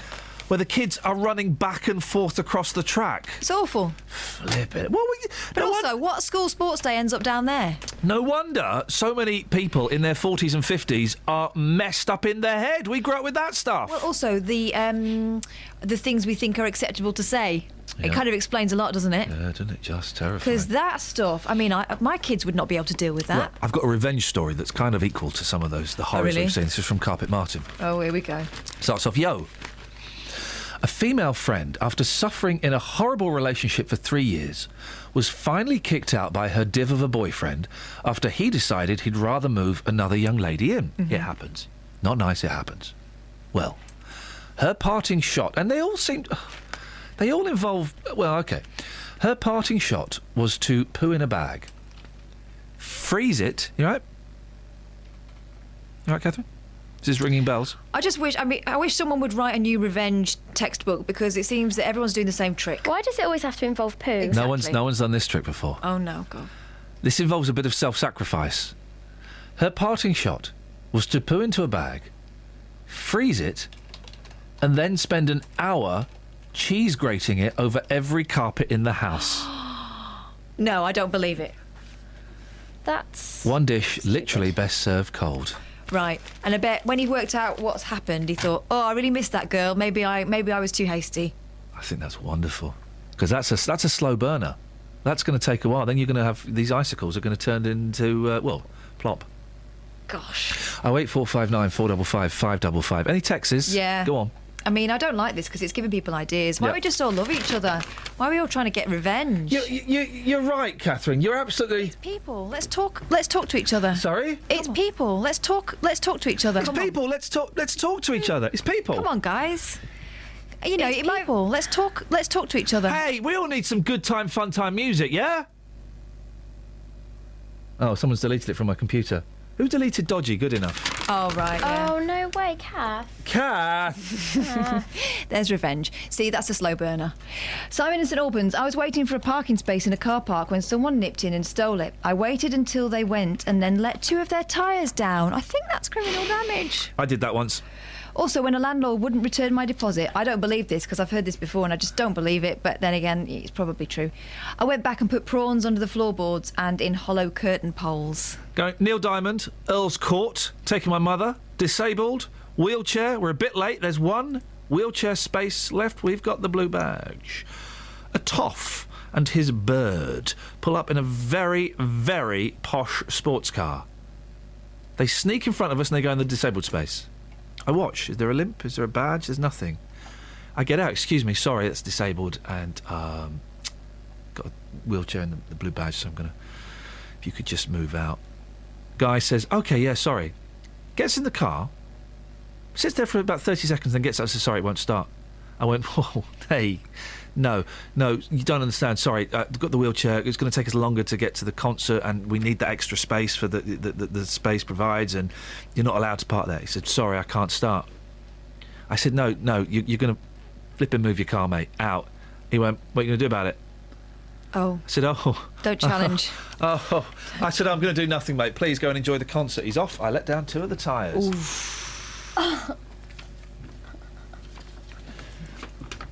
And then, as we're leaving... You put them up again and felt immediately sorry about it. As we're leaving, I get stuck in the traffic coming out of Earl's Court. He goes to his car, he looks around, he sees me. He rushes out, and this is the thing, he rushes over to my mum's side of the car. She's a disabled woman, what are you going to do? And he bangs the side of the car. Fun times. Great concert, though. Great concert. So hopefully he had a good time in the... Yeah, not condoning it, but I'll be honest, he probably deserved it. Oh! What's that? Jingle time. Time for a jingle. What? I don't know what this is.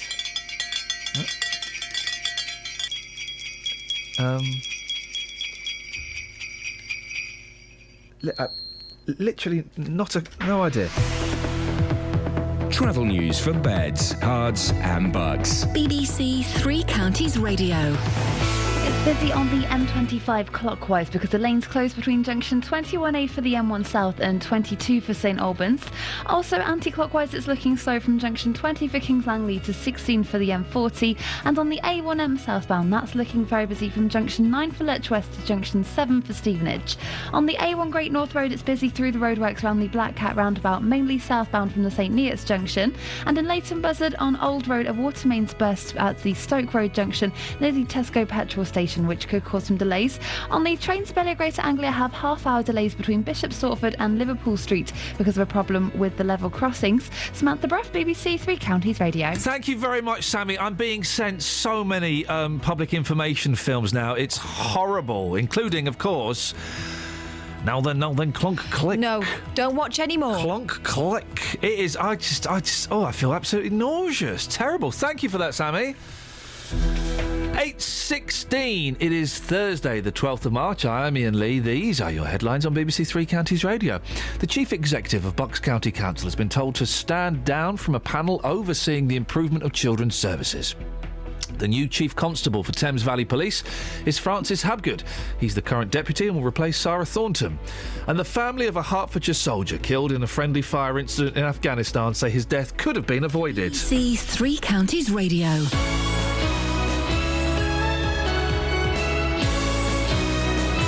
You all right? Good morning. I hate Hello, Hello. As they said in the... Oh, I knew you'd Well, hate... Why do you hate all the good comedies? Well, I don't, mate. Hello, Hello and Mrs. Bouquet are rubbish. You hate all of the good ones. You hate Hello, Hello. You Well, it's hate not good. Keeping Up Appearances. You hate... what is it? Only Fools and Horses. Yeah. You hate them all. Only Fools and Horses is the only one where I could understand me saying that it's rubbish could be slightly controversial, because I know a lot of people like it and it's in the psyche. But the Hello is flipping. Oh, all right. So it's there's a Frenchman. The officer's quite fun. The police officer is all right, but the rest of it, I will say this only once. Oh, the Madonna with the. Oh, Renee, you are so sexy. Oh, quicker, let us have a quick one before my wife comes. Just you saying that makes me smile. It makes me happy. And the other one, it's got Eddie Yates from Coronation Street as a common man, and she's posh, but she's not really posh. Flippin' heck, mate. You genuinely don't find any of that funny? I think it's awful. It's awful. I think you're missing Seinfeld. The Larry Sanders Show. Community. Oh, no. What? You've got weird taste in comedy. All of that. What, Seinfeld? That wasn't meant for British humour. No, but it was funny. It was sophisticated. It was clever. No, I mean, I like Frasier. That's sophisticated and funny. I'll give you Frasier. We can have a... when you invite me around to your house, we can watch a Frasier box set. I've got the whole Frasier box set. I'd love to come round and watch it. What county do you live in? Just give me the county. Just give me the county. That's all I need as a starter. That's a little... Right. Clue. Yeah? Frasier, yes. Very good. Hertfordshire? Modern Family now. That's Bedfordshire. That's funny. Buckinghamshire. Modern Family. I saw your eyes go. You live in Buckinghamshire. I saw your eyes flicker. little nervous panic there. You live in Buckinghamshire, right? Okay. Honing in. Right. Honing in. So Modern Family is a good one now. Hertfordshire. Bedfordshire. I'm not telling you where I live. There was the same nervous twitch there. A little bit of fear. Buckinghamshire. Thank you. What's on your show this morning? It's a slight spasm in my temple. Yeah. I can read that. Don't worry. I'll bring in a list of towns and villages tomorrow. You're going to go through that? It's about 40 minutes, but we'll go through each one twice, and I'll register. I'm like David Brown. Trying to pin down where I live, right? Yeah. I'm gonna bring in a map, and just as you're talking, just point to places. See if you start sweating. See if my temple spasms. I'm going to hold one of your hands and see if it gets clammy. but then if you Gerard's Cross. If you get the twitch, you've then got to try and work out where in that town or village I live. Don't worry. I will rent an empty property and I will. I'll find out. You're right. I'm gonna find out. I'm going to set up at your house one day. What's on your show this morning? So I should just warn you and everyone else, there is an electric fence, CCTV and a highly sophisticated intruder system. Means nothing to connected to the police. He's not even joking. No, I'm not joking. He's not even joking. Literally. Wow. I can arm and disarm certain parts of my house from next to my bed. Have you got a panic room? Well, I've got a panic button. I've got not only a panic button, I've got a panic button that I can carry around the house. Oh. So should a masked intruder try and climb through my utility room window, I can summon immediate police response. I've left my balaclava in the car. I have. It's like I'm Gerald Ratner. Are you sure you're not in an old people's secure village? Orange triangle to pull Dougie. You all right, Mr. Vernon Smith? Would you like a visit today? Potty change? Like that? It's a bit like that, yeah. Okay, well, I look forward to finding it. What's on your show this morning? Coming up on the Big Phone in this morning from 9, should employers be able to choose British-born people over foreigners? Oh, this is Farage, isn't it? Yes, I saw this. It absolutely is. UKIP has announced that they would scrap legislation designed to prevent racial discrimination at work. Nigel Farage says that whilst 40 years ago there may have been racial discrimination at work, there's no need to worry about it today. The UKIP leader says his children have no idea about race, and as a party, UKIP is colourblind.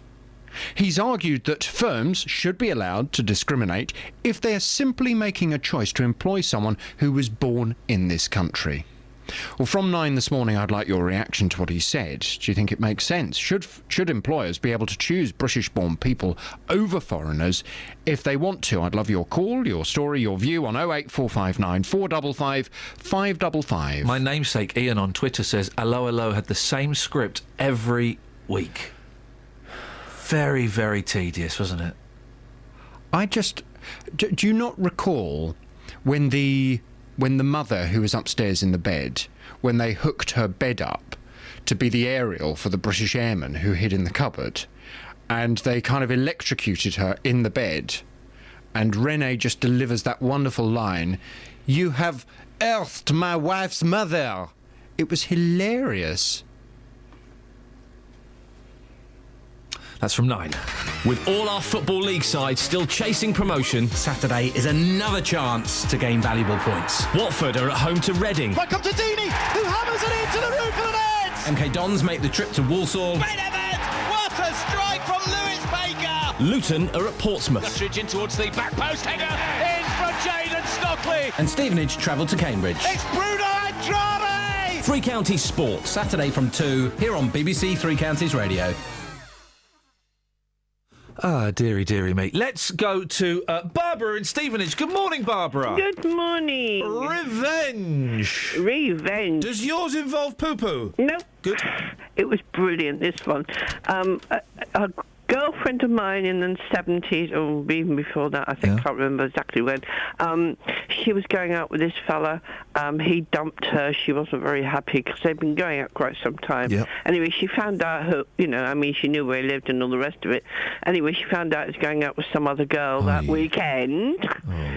So what she did, her dad owned a building firm, so she just got a concrete tip lorry and tipped it outside his car. So when he came home, it was quick-dry cement. It was about 2 foot of cement out. He couldn't move his car. His car had been cemented? Yeah. Flippin' heck, Barbara, that's proper psycho. Oh, I know. She enjoyed that. That's body boiling. She just literally let the cement lorry drop its load up, by the garage. What's wrong with just going and cutting up a few of his suits? That was I thought that was the thing in the 70s. She couldn't go in the house because she just thought, well, she'll stop him driving his car, and that was the end of that. Fan, you would never do anything like that, would you? Oh, not much like. Thank you, Barbara. I like Barbara. Not much like. I do come up with schemes, but I would never do them. I think I'd feel immediately terrible about it. Revenge is a young person's game, isn't it? It's in your teens and 20s. Surely once you get past, 28, 27, you get over those kinds of things. Plus, if a relationship breaks up, I think the best revenge is making out you're not bothered. We don't normally do reminiscing about the 70s and 80s, but I am actually quite enjoying this public information film. When you say enjoying... Because they're so hideous. Oh, I've just been sent Lonely Water from 1973. No, I meant no. And the thing is, they've got... Oh, no! We're going to see a body floating, aren't we? Do you know what I want to know? Where did they get these child actors? Because the other child actors of my childhood were rubbish. These kids are so convincing. Lonely Water? It's only got Donald Pleasance in it. Just to make it all the more chilling. Donald Pleasance as the Grim Reaper. Oh, gosh. Nigel's in Aylesbury. Good morning, Nigel.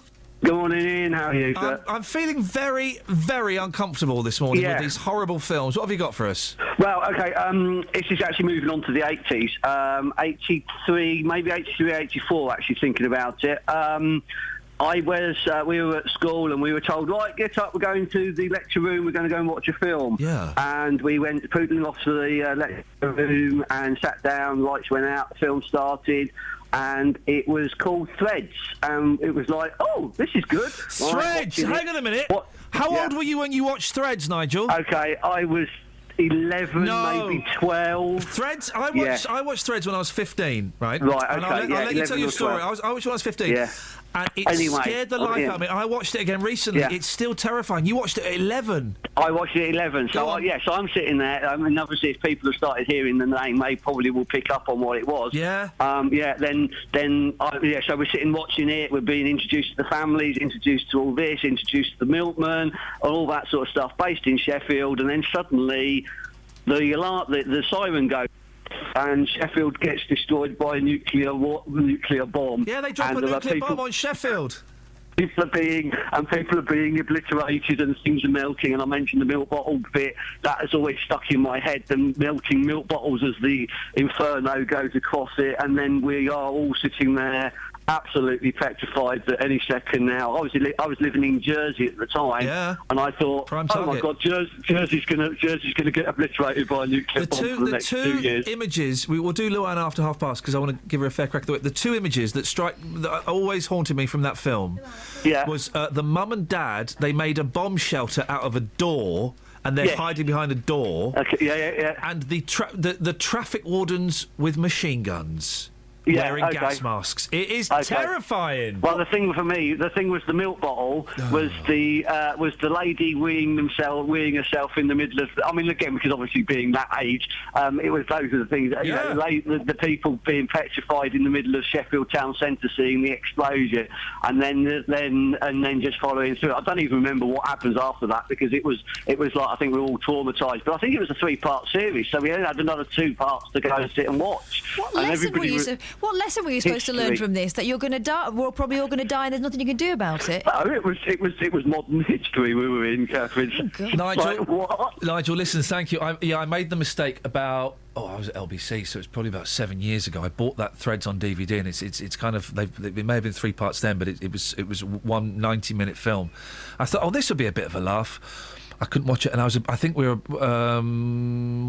before I had the boy, and I couldn't watch it now that I've got kids because it's so bleak. Hope you're enjoying your mornings. Travel news for beds, cards and bugs. BBC Three Counties Radio. On the M25 clockwise, there's a lane closed between junction 21A for the M1 South and 22 for St Albans because of an accident earlier.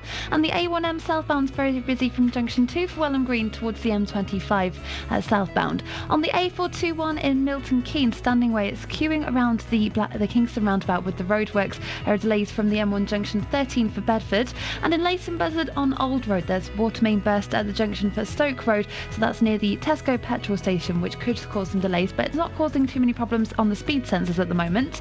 On the trains, Bellio Greater Anglia have half-hour delays between Bishop Stortford and Liverpool Street because of a problem with some level crossings between Enfield Lock and Northumberland Park. Samantha Bruff, BBC Three Counties Radio. Across beds, hearts and bugs. This is BBC Three Counties Radio.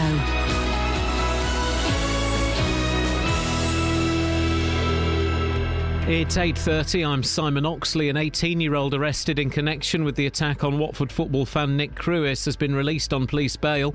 West Midlands police say the teenager has been bailed until April the 8th, pending further inquiries into the assault in Wolverhampton last Saturday. The chief executive of Buckinghamshire County Council has been told to stand down from a panel overseeing the improvement of children's services. In a critical government report leaked to BBC Three Counties, Chris Williams was found to be sluggish in dealing with issues highlighted in last year's damning Ofsted report. And the new Chief Constable for Thames Valley Police is Francis Habgood. He's the current deputy and will replace Sarah Thornton on the 1st of April. Three Counties Sports. BBC Three Counties Radio. Chelsea are out of the Champions League after being held to a 2-2 draw at home by 10-man Paris Saint-Germain. Jose Mourinho's side drew 3-3 on aggregate after extra time, but went out on the away goals rule. I think for them, it's nothing to lose. I play matches with 10 men in Champions League, and I know that feeling. It's difficult because you have one player less, but mentally, any pressure you feel, you don't feel anymore. And they were experienced, they were good. And I think we deserve to be punished. Tonight, Everton, the only British side left in the Europa League, face Dynamo Kiev at Goodison Park in their last 16 first-leg tie. And after 2 wins on day 2 of the Cheltenham Festival, trainer Paul Nicholls is looking for more success in today's feature, the World Hurdle. More from Cornelius Lycett. After a quiet first afternoon of the most important 4 days of the jump racing calendar, Paul Nicholls bounced back yesterday. His treble including success in the Queen Mother Champion Chase with Dodging Bullets, ridden by Sam Twiston-Davis. The World Hurdle, the long-distance championship, looks pretty open this time, hence the big field. But both Zarkanda, last year's 4th, and Safia Daru, who's owned, like Nicholls' 4-time winner Big Bucks by financier Andy Stewart and family, are major players.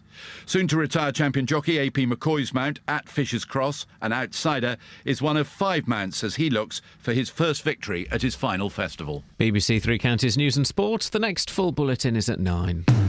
Call 08459 455 555. BBC Three Counties Radio.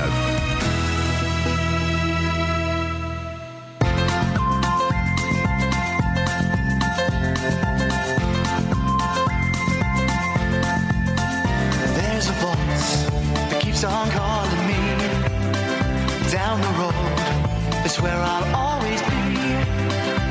Every stop I make a new friend. Can't stay for long, just turn around and I'm gone again. Maybe tomorrow I'll wanna settle down. Until tomorrow I'll just keep moving on down this road that never seems to end. When new adventure lies just around the bend. So if you wanna join me for a while, just grab your hat, come travel light, that's hobo style. Maybe tomorrow I'll wanna settle down. Until tomorrow, the whole world is my home.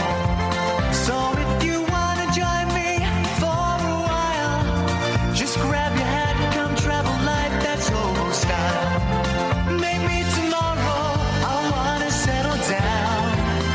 Until tomorrow, I'll just keep moving on.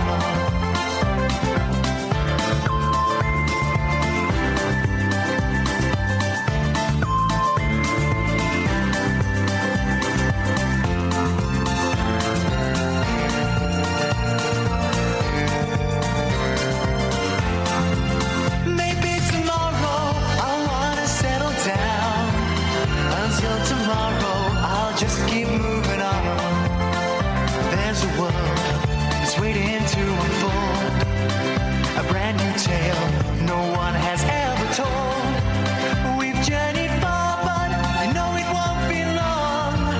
We're almost there and we've paid our fare with a hobo song. Maybe tomorrow I'll wanna settle down. Until tomorrow, I'll just keep moving on. So if you wanna join me for a while, just grab your hat, come travel light, that's hobo style. Maybe tomorrow I'll find what I call home. Until tomorrow, you know I'm free to roll. Yes, Luann. Ah. Good morning. Morning, Luann. What you got for us? Revenge. Oh, yes. My husband's panicking now because we've got a surprise booked for him today and he's thinking I'm getting revenge on him, but I'm not. What's the surprise? Oh, we've just got to keep guessing. He's listening, so I'm not allowed to say anything. Is it a meal? No. Is it a show? No. Thanks. Is it anything in a plastic bag? Possibly. Oh, dirty Luann. Go on, give us your revenge story. When I was at high school, I think it was my last year of high school, we had a teacher and we had a subject called humanities. Oh, yeah. I don't know what they call it nowadays. But what was humanities? It was history and geography. No. Together. Was it not like what was it was like rural studies, and not rural studies, religious studies kind of thing. What was the DOS subject when you only did 2 A levels? You had General to do studies. General studies. Because I didn't do that, and I still got a B. I didn't do any lessons. How did you get B if you didn't do it? It's new stuff. It was just general studies, isn't it? Anyway, go on. Stop interrupting Luann's story. She's taking her husband to see a show in a bag. It was on a Friday because we had a week A and a week B, so we never had the same lessons the second week. They ran it alternately. So basically, this was our last lesson on a Friday of week B, and we didn't really like this teacher. No. He was all right. Yeah, he's a bit of a div. Anyway, one Friday I took this worm in. It was in an apple, but when you spoke to it, it went up and down. Yeah. It was like a voice-activated worm. Sorry, a voice-activated apple? Apple, yeah, which had a worm which poked up and down when you spoke to it. Oh, It was like really the funny. flowers that used to dance? Yeah, very similar to that. Right. Anyway, this teacher didn't like it, so he confiscated it from me. Good. So during the lesson, we decided, because this was a couple of days before we confiscated it, so during this lesson, we decided to pick a worm up during lunch and put it in his mark book. And we thought he'd open his mark book when he got into the lesson, but he didn't. He came in and put a huge, great big bag down on the top of the mark book. Oh, And we sat there the whole lesson thinking, oh my God, this worm is just going to be a complete mess in his mark book. Yeah. He didn't move the bag, and we went out thinking, phew, hasn't caught us. And then Monday morning, we all got called to his office because they thought we'd seen something. So we thought we'd get revenge back with this worm, but it backfired, unfortunately.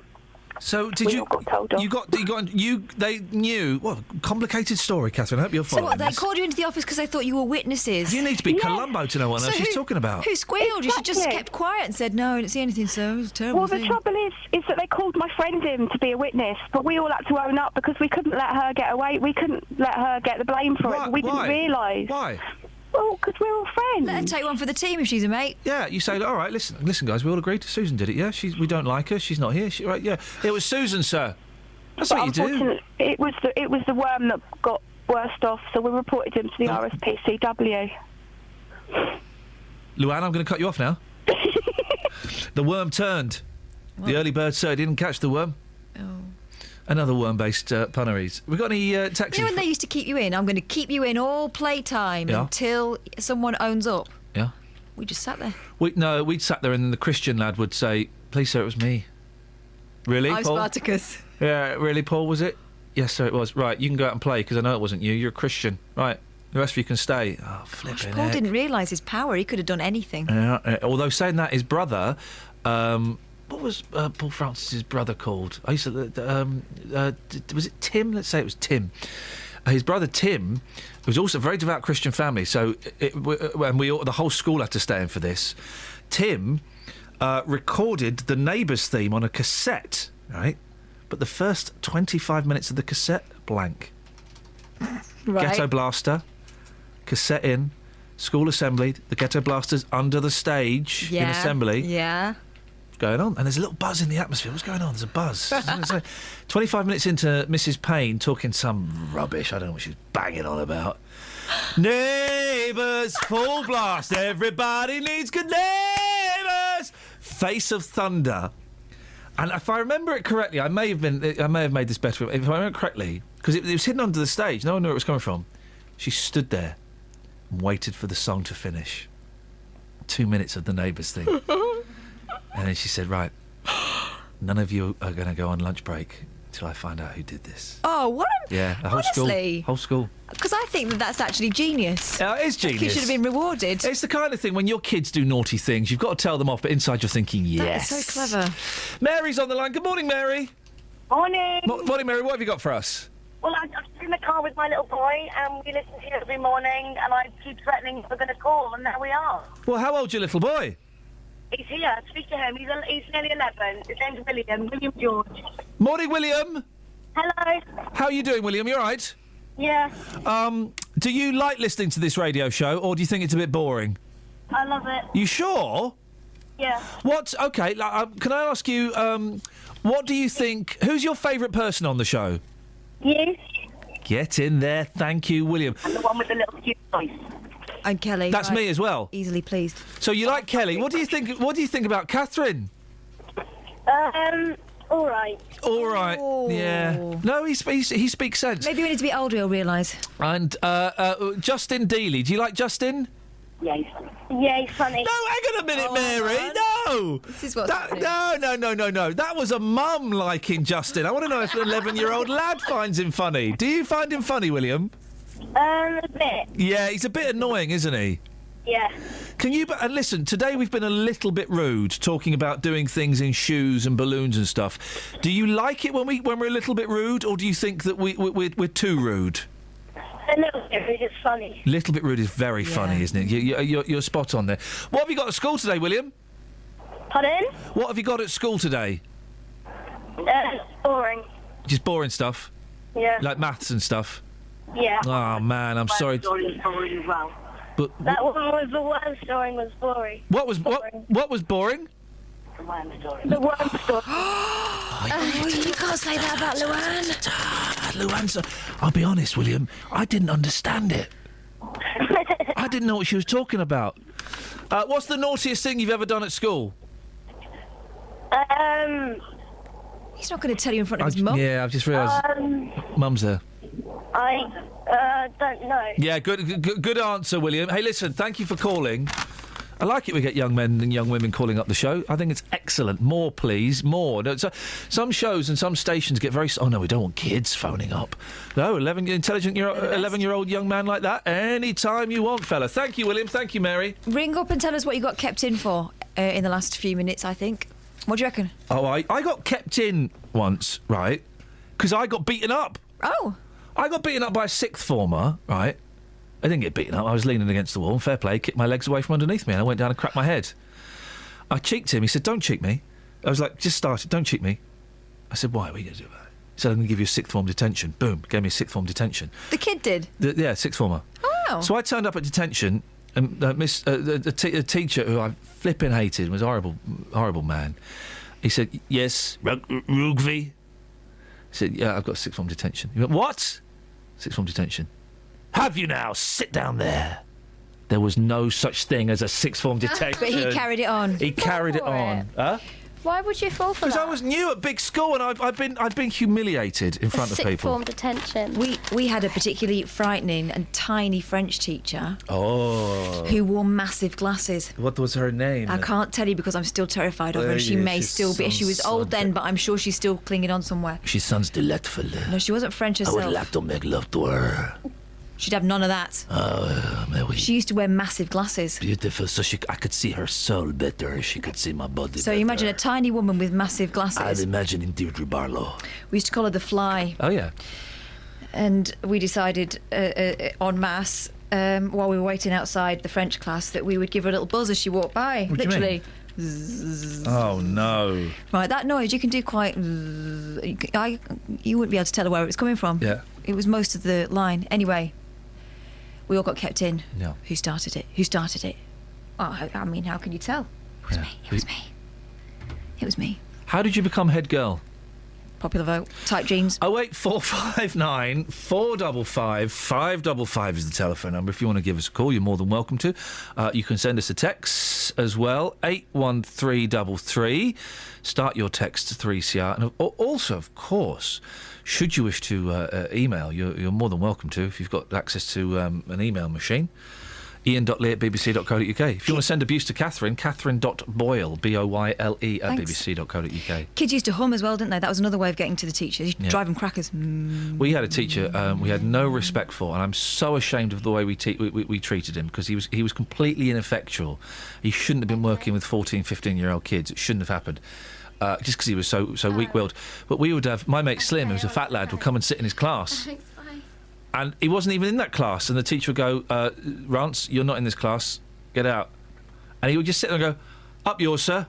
And he would stay in the class. Isn't that terrible? It is now when you think about it. Fun times, though. Travel news for beds, cards and bugs. BBC Three Counties Radio. On the A421 Standing Way, there's been a 3-vehicle accident between the Kingston roundabout and the M1 junction 13 for Bedford in the roadworks area, which is causing delays. In Leighton Buzzard on Old Road, that has been partially blocked by a burst water main near the Tesco petrol station at Stoke Road. And on the A1 Great North Road, it's looking slow through the roadworks at the Black Cat roundabout, with delays southbound from the St Neots junction. On the motorways, the M25 clockwise has a lane closed between junction 21A for the M1 South and 22 for St Albans. And also there are queues between junction 17 for Maple Cross anti-clockwise towards junction 16 for the M40. On the trains, Velo Greater Anglia have half-hour delays between Bishop Stortford and Liverpool Street. Samantha Bruff, BBC Three Counties Radio. Thank you, Sammy! 8:46, it's Thursday the 12th of March. I'm Iain Lee. These are your headlines on BBC Three Counties Radio. An 18-year-old arrested in connection with the attack on Watford football fan Nick Cruis in Wolverhampton has been released on police bail. The chief executive of Bucks County Council has been told to stand down from a panel overseeing the improvement of children's services. And the new chief constable for Thames Valley Police is Francis Habgood. He's the current deputy and will replace Sarah Thornton. Coming up, Dealey talking about revenge. Let's hope it's not completely bottom-fuelled. Before that, here's the weather with Elizabeth. Beds, Hearts and Bucks weather. BBC Three Counties Radio. Hello, very good morning to you. It's going to be a lovely day, lots of blue sky and sunshine around. Top temperatures today, 12 or 13 Celsius, 55 in Fahrenheit, with a light southerly to southeasterly breeze. Now, through this evening and overnight, we may just see the cloud start to gather again. We could just see a few outbreaks of rain into tomorrow morning as well, but they won't last too long and they will clear away quite quickly. Overnight lows of around 6 or 7 degrees, so don't be too surprised if it's a bit of a cloudy, wet start to the day tomorrow. It won't last for too long. Geelong will brighten up nicely into the afternoon. Feeling a bit cooler tomorrow. Highs of 10 or 11 degrees. For the weekend, it's looking decidedly cold. Probably only temperatures up to 7 or 8 degrees. There'll be a very cold easterly wind. A lot of cloud around, although it should stay dry. But yes, a very cold end to the week, I'm afraid. That's the forecast. Thanks, Elizabeth. Roberto Perroni on BBC Three Counties Radio. Tip-top etiquette expert William Hanson, who is not a fan of politicians oversharing. Oh, good afternoon, Roberto. I feel slightly nauseous after that music. Every weekday from 3. Let's talk to Harriet Harman, Deputy Leader of the Labour Party. We've been in Bedford and Cambridge, and we've had very interesting discussions. Let's talk cold callers. Do you have a tried and tested method of getting rid of cold callers? You've got to make up a word before you go on the phone, and so you can fit that word in without them realising the most time. Saying actually helps you feel calmer. Did you believe this, Sharon? Definitely. And since I read that, I've been doing it and I'm well chilled. Roberto Perroni, weekdays from 3. Right, we've been talking about revenge this morning. Revenge. And I feel I should read the story again, Justin. Go on. A vengeful drinker caused £2,000 of damage. £2,000 of damage. Crazy. There's a lot of damage. It's crazy. To an ex-serviceman's bar by pelting it with balloons filled with poo. Now, £2,000 worth of damage. That must have been it must have spent ages filling those balloons. You don't even want to think about it, do you, really? Bob Wilson, the secretary of the venue in South... You can talk, mate. Yeah, I know. Said it was disgusting. I don't even want to know how he got the excrement into the balloons. Oh. I mean, look, if you're going to take revenge on somebody, obviously that's something. But if you're going to take revenge on a venue which other people use, that for me, that is crossing the line. Oh, really? Yeah, definitely. Oh, gosh. There's a line? There is a line, yes. It's from a man who's made his mates, two of his best mates. Yeah. One of them it made him put his hand in a bag full of his own poo, and another one he put poo in his boots. Yes. Okay. Great tricks. And great tricks. Still spoken about to this day. We've got 11-year-olds listening to us, Justin. Yeah. Who look up to your mums look up to you as an inspiration. Yes.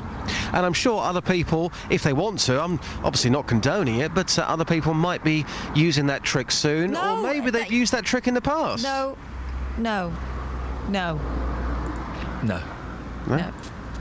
Justin, you've taken revenge to the streets. Yeah, I'm in Toddington this morning, the home of the open-air 24/7 laundrette here, which is bizarre. Yeah. Let me tell you something. Toddington is a very, very dark place. Why is that, dude?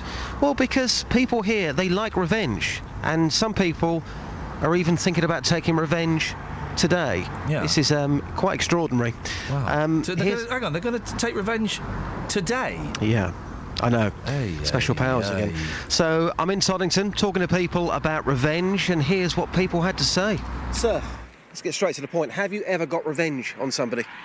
Not recently, but I'm about to. You're about to get revenge? What, today? Yes, definitely today. Wow, okay. What's the situation? Well, it's work that's been carried out and not being paid. So what, are you a builder? Yes. Right, so how much are you owed? About £700. So what are you going to do to get revenge? Can I ask? After today, there'll be a case of taking the work to bits and reclaiming the materials that's been supplied. Can you legally do that? I don't think so, but I'm going to give it a go. Wow, revenge. Again, special powers. We're talking about it today, and here you are, who's somebody who's got revenge on your mind, walking down the street. Yeah, absolutely. Enough's enough. Wow, incredible. OK, well, listen, I don't condone anything you're about to do, but I appreciate your time this morning. Thank you. Yep. Kai, how are you? How old are you? I'm 13. You're looking pretty street this morning. Nice quiff. You've got revenge. Tell us what happened. One day, my friends took my pencil case and notebook at school, and the next day I took their stuff and hid it for the next day. Did it make you feel good? Yeah, it was good. When they eventually found their stuff, what happened then? They tried to take my stuff, but I didn't let them have it. OK, so you got revenge and you felt good? Yeah, it was good. Kai, thanks for your time. Keep it real. Thank you. This is quite an incredible story, Sue. You had your ex-partner's car towed away as part of revenge. How on earth did you do that? Quite easily. How? I just rang them up and said he didn't live there anymore and I didn't want the car on the premises. You phoned who? The council. So they turned up with a tow truck and took away your ex-husband's vehicle? Yeah, because it wasn't registered to that address anymore. I'd warned him a few times that I didn't want it there because he lived at another address, so easy as that. That's very deep. Just lastly, when you got your revenge, how did it feel? Brilliant. I'm not going to mess with you, madam. Thank you very much. You're welcome. Wow, wow. Well, I told you it's a dark place. I love the fact that she's like, and so Yeah, I know. what's the problem with that? Toddington's like midsummer. This place has got something about it. People ask me, where do you like to go to get characters? I always say Luton, Dunstable, Hemel, Radlett. Toddington is on that list. And I've got this knack of spotting people. I saw her 50 yards away and I thought, you know what? She has got a revenge story. She looked the type. And how did you find the fella that was actually going to... And well done. It's the first time I've ever heard you do a legal disclaimer. I don't condone what you're about to do. Was he walking along the side of the road rubbing his hands together? He came past the radio car earlier on and he stopped to have a quick conversation and he said, "You're talking about revenge?" I went, "Yeah, we are." He says, "Well, I'm thinking about getting my revenge today. Do you want to talk?" I went, "Yes, please." Well. We've got a tweet from Chens. Iain, why do you not get the ladies' perspective anymore? Oh, no, we do. Well, when was the last time we had it? Yesterday. What happened yesterday? Got the ladies' perspective. Perceptive? The ladies' perspective yesterday was on... Was I here yesterday? Chivalry. Yeah, opening doors. Oh, yeah, birds didn't like it, did they? No, Birds. they didn't. Chicks. Do you mean chicks? Thank you, Justin. Hey, what's on your show on Saturday, midday? The show this Saturday is the UK and American charts from this weekend in '64, dominated by Brian Epstein tracks. Yep. And also, we're going to be talking to people in Toddington about this as well. As it's Mother's Day this weekend, it's all about the mums. It's what, sorry? All about the mums. Flip. Okay, thank you. We're going to be asking. Reminder. We're going to be asking for musical memories. Which song reminds you of having your first child? I know that you like a hashtag, and I know you'll be definite. Yeah, I'm going to say to you, don't use the hashtag your mum on Twitter when you're publicising that particular feature, Justin. Just saying. Yeah, no worries. Thank you, Just. Great feedback, guys. Cheers. It's like treats that as like a little production meeting. Yeah. Does anyone, you know how people say your mum as a diss? Does anyone ever say, "Oh, your kids"? Sorry? Your kids are so butters. Beautiful looking children, they say to me. I remembered it was Mother's Day yesterday. I've got nothing for my mum. I gave the kids a £5 to give to their mum. It's all that counts, isn't it? I said, well, the eldest said, "Oh, it's Mother's Day." I was like, "Oh, is it?" He said, "Yeah, can we go and get some stuff?" I said, "Well, no. Here's a £5. Give that to your mum. Let her get what she wants." What's wrong with that? Take herself down the West End, get herself something gorgeous. Yeah, it's, it's a treat's a treat, isn't it? And good luck to them all. She get herself a nice top. If they're not old enough to buy stuff for the mum themselves, then we should... She's not your mum. Exactly. I mean, even my mum's probably not going to get anything. £5? Well, I've given it to the kids now, so it's unlikely that's going to happen. My 3-year-old brought home a card from preschool yesterday. Oh, yeah. It's rubbish. They are, aren't they? They absolutely are. Doesn't even say any words on it. She's just scribbled on some paper. Here's a story for you, Kels. It's lazy. Humping iron. No. Why is that a story for me? We can't end on this bombshell. What, mum orgasms on gym machine? You can't end with that? It's a core workout. And now she's always coming back for more? It's exclusive. I get this phone call. A fitness fan did not know if she was coming or going. You should actually be listening, Catherine. What's your name? Rosie. A fitness fan did not know if she was coming or going when a gym machine... Well, what else do you want me to do? I've got Ribena Rosie, fader 1. Morning, Rosie. Morning. I think Catherine's breathing a sigh of relief. Not as big as Amy Taylor, 28. It was on the captain's chair, but... That's what the machine is called. A fitness fan did not know if she was coming or going when a gym machine made her... Amy Taylor, 28, was on the captain's chair. Captain. What is the captain's chair? It's like the captain's table, but smaller. Lifting her legs with her stomach muscles when she felt a tingling. At first, she thought she needed the loo, but when she carried on, she finished. Anyway, Rosie, revenge. Was it sweet? Oh, yes. It's very simple, very smelly. The single mum of two said, I have to try and keep a straight face because the gym is always full of men. I love going to the gym anyway, so this is a plus. This is a plus. I've actually missed out the rudest bit of that story. Rosie, please, would you get to the point, my darling? We're running out of time. I don't want to crash Jonathan's show with this nonsense. Get a prawn, stick it, unscrew the end of your curtain pole. What? Skewer the prawn on the end of the little screw on the curtain pole, re-screw on the end, leave it, and the smell, they will never find out. You never actually doing that? Did you? Did you really? Your granddad invented Ribena. If he knew what you were doing with that legacy, Rosie. You've seen the price of prawns. What a waste. Get some tuna. Yeah, it doesn't smell as bad, though. Well, that's true. Where can I get a captain's chair? Rosie, always good to talk to you. I'm sorry it's short, thank you. Her granddad actually invented Ribena. Fact, not fiction. That's a fact. That's a fact. That's why she gets straight through. She mentions tuna. There's a story. I've got 20 seconds. There's a story in the paper. I don't like tuna. I don't dig it. There's a story in the papers. Oh, I can't find it. It says basically if you buy tuna, you're probably not buying tuna. Oh, really? What? It's What you probably buying? beef or goat or horse or something. It's in the paper. You have a look. Find it yourself. To be honest, You're done. I'm not getting paid. My pay stops about now. Travel news for beds, cards and bugs. BBC Three Counties Radio.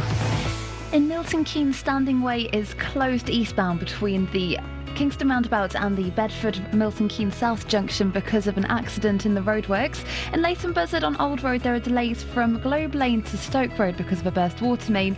And in Hemel Hempstead on the A41 southbound, there are queues between the Two Waters Road at the Hemel Hempstead turnoff and the M25 Junction 20 for Kings Langley. On the M25 clockwise, there's still a lane closed between Junction 21A for the M1 South and 22 for St Albans because of an accident yesterday. And also anti-clockwise, there are queues between Junction 17 for Maple Cross and 16 for the M40. On the trains, Abellio Greater Anglia have half-hour delays between Bishop Stortford and Liverpool Street because of a problem with some of the level crossings between Enfield Lock and Northumberland Park. Samantha Bruff, BBC Three Counties Radio. Thank you, Sammy. Hey, we're going to record the links for the podcast. The Whatcast? Yes, the podcast. It comes out every week. We did 2 last week. Don't tell the suits. They'll go nuts. An exclusive interview with Tony Blackburn. Go to iTunes, type in my name, it'll pop up. Till tomorrow, from us, ta-ta. Local and vocal across beds, hearts and bucks. This is BBC Three Counties Radio. Thank you, Ian. Good morning. Welcome to the JVS show. I'm Jonathan Vernon-Smith. It's Thursday. It's 9 o'clock. And on today's big phone-in, should employers be able to choose British-born people over foreigners if they want to? UKIP has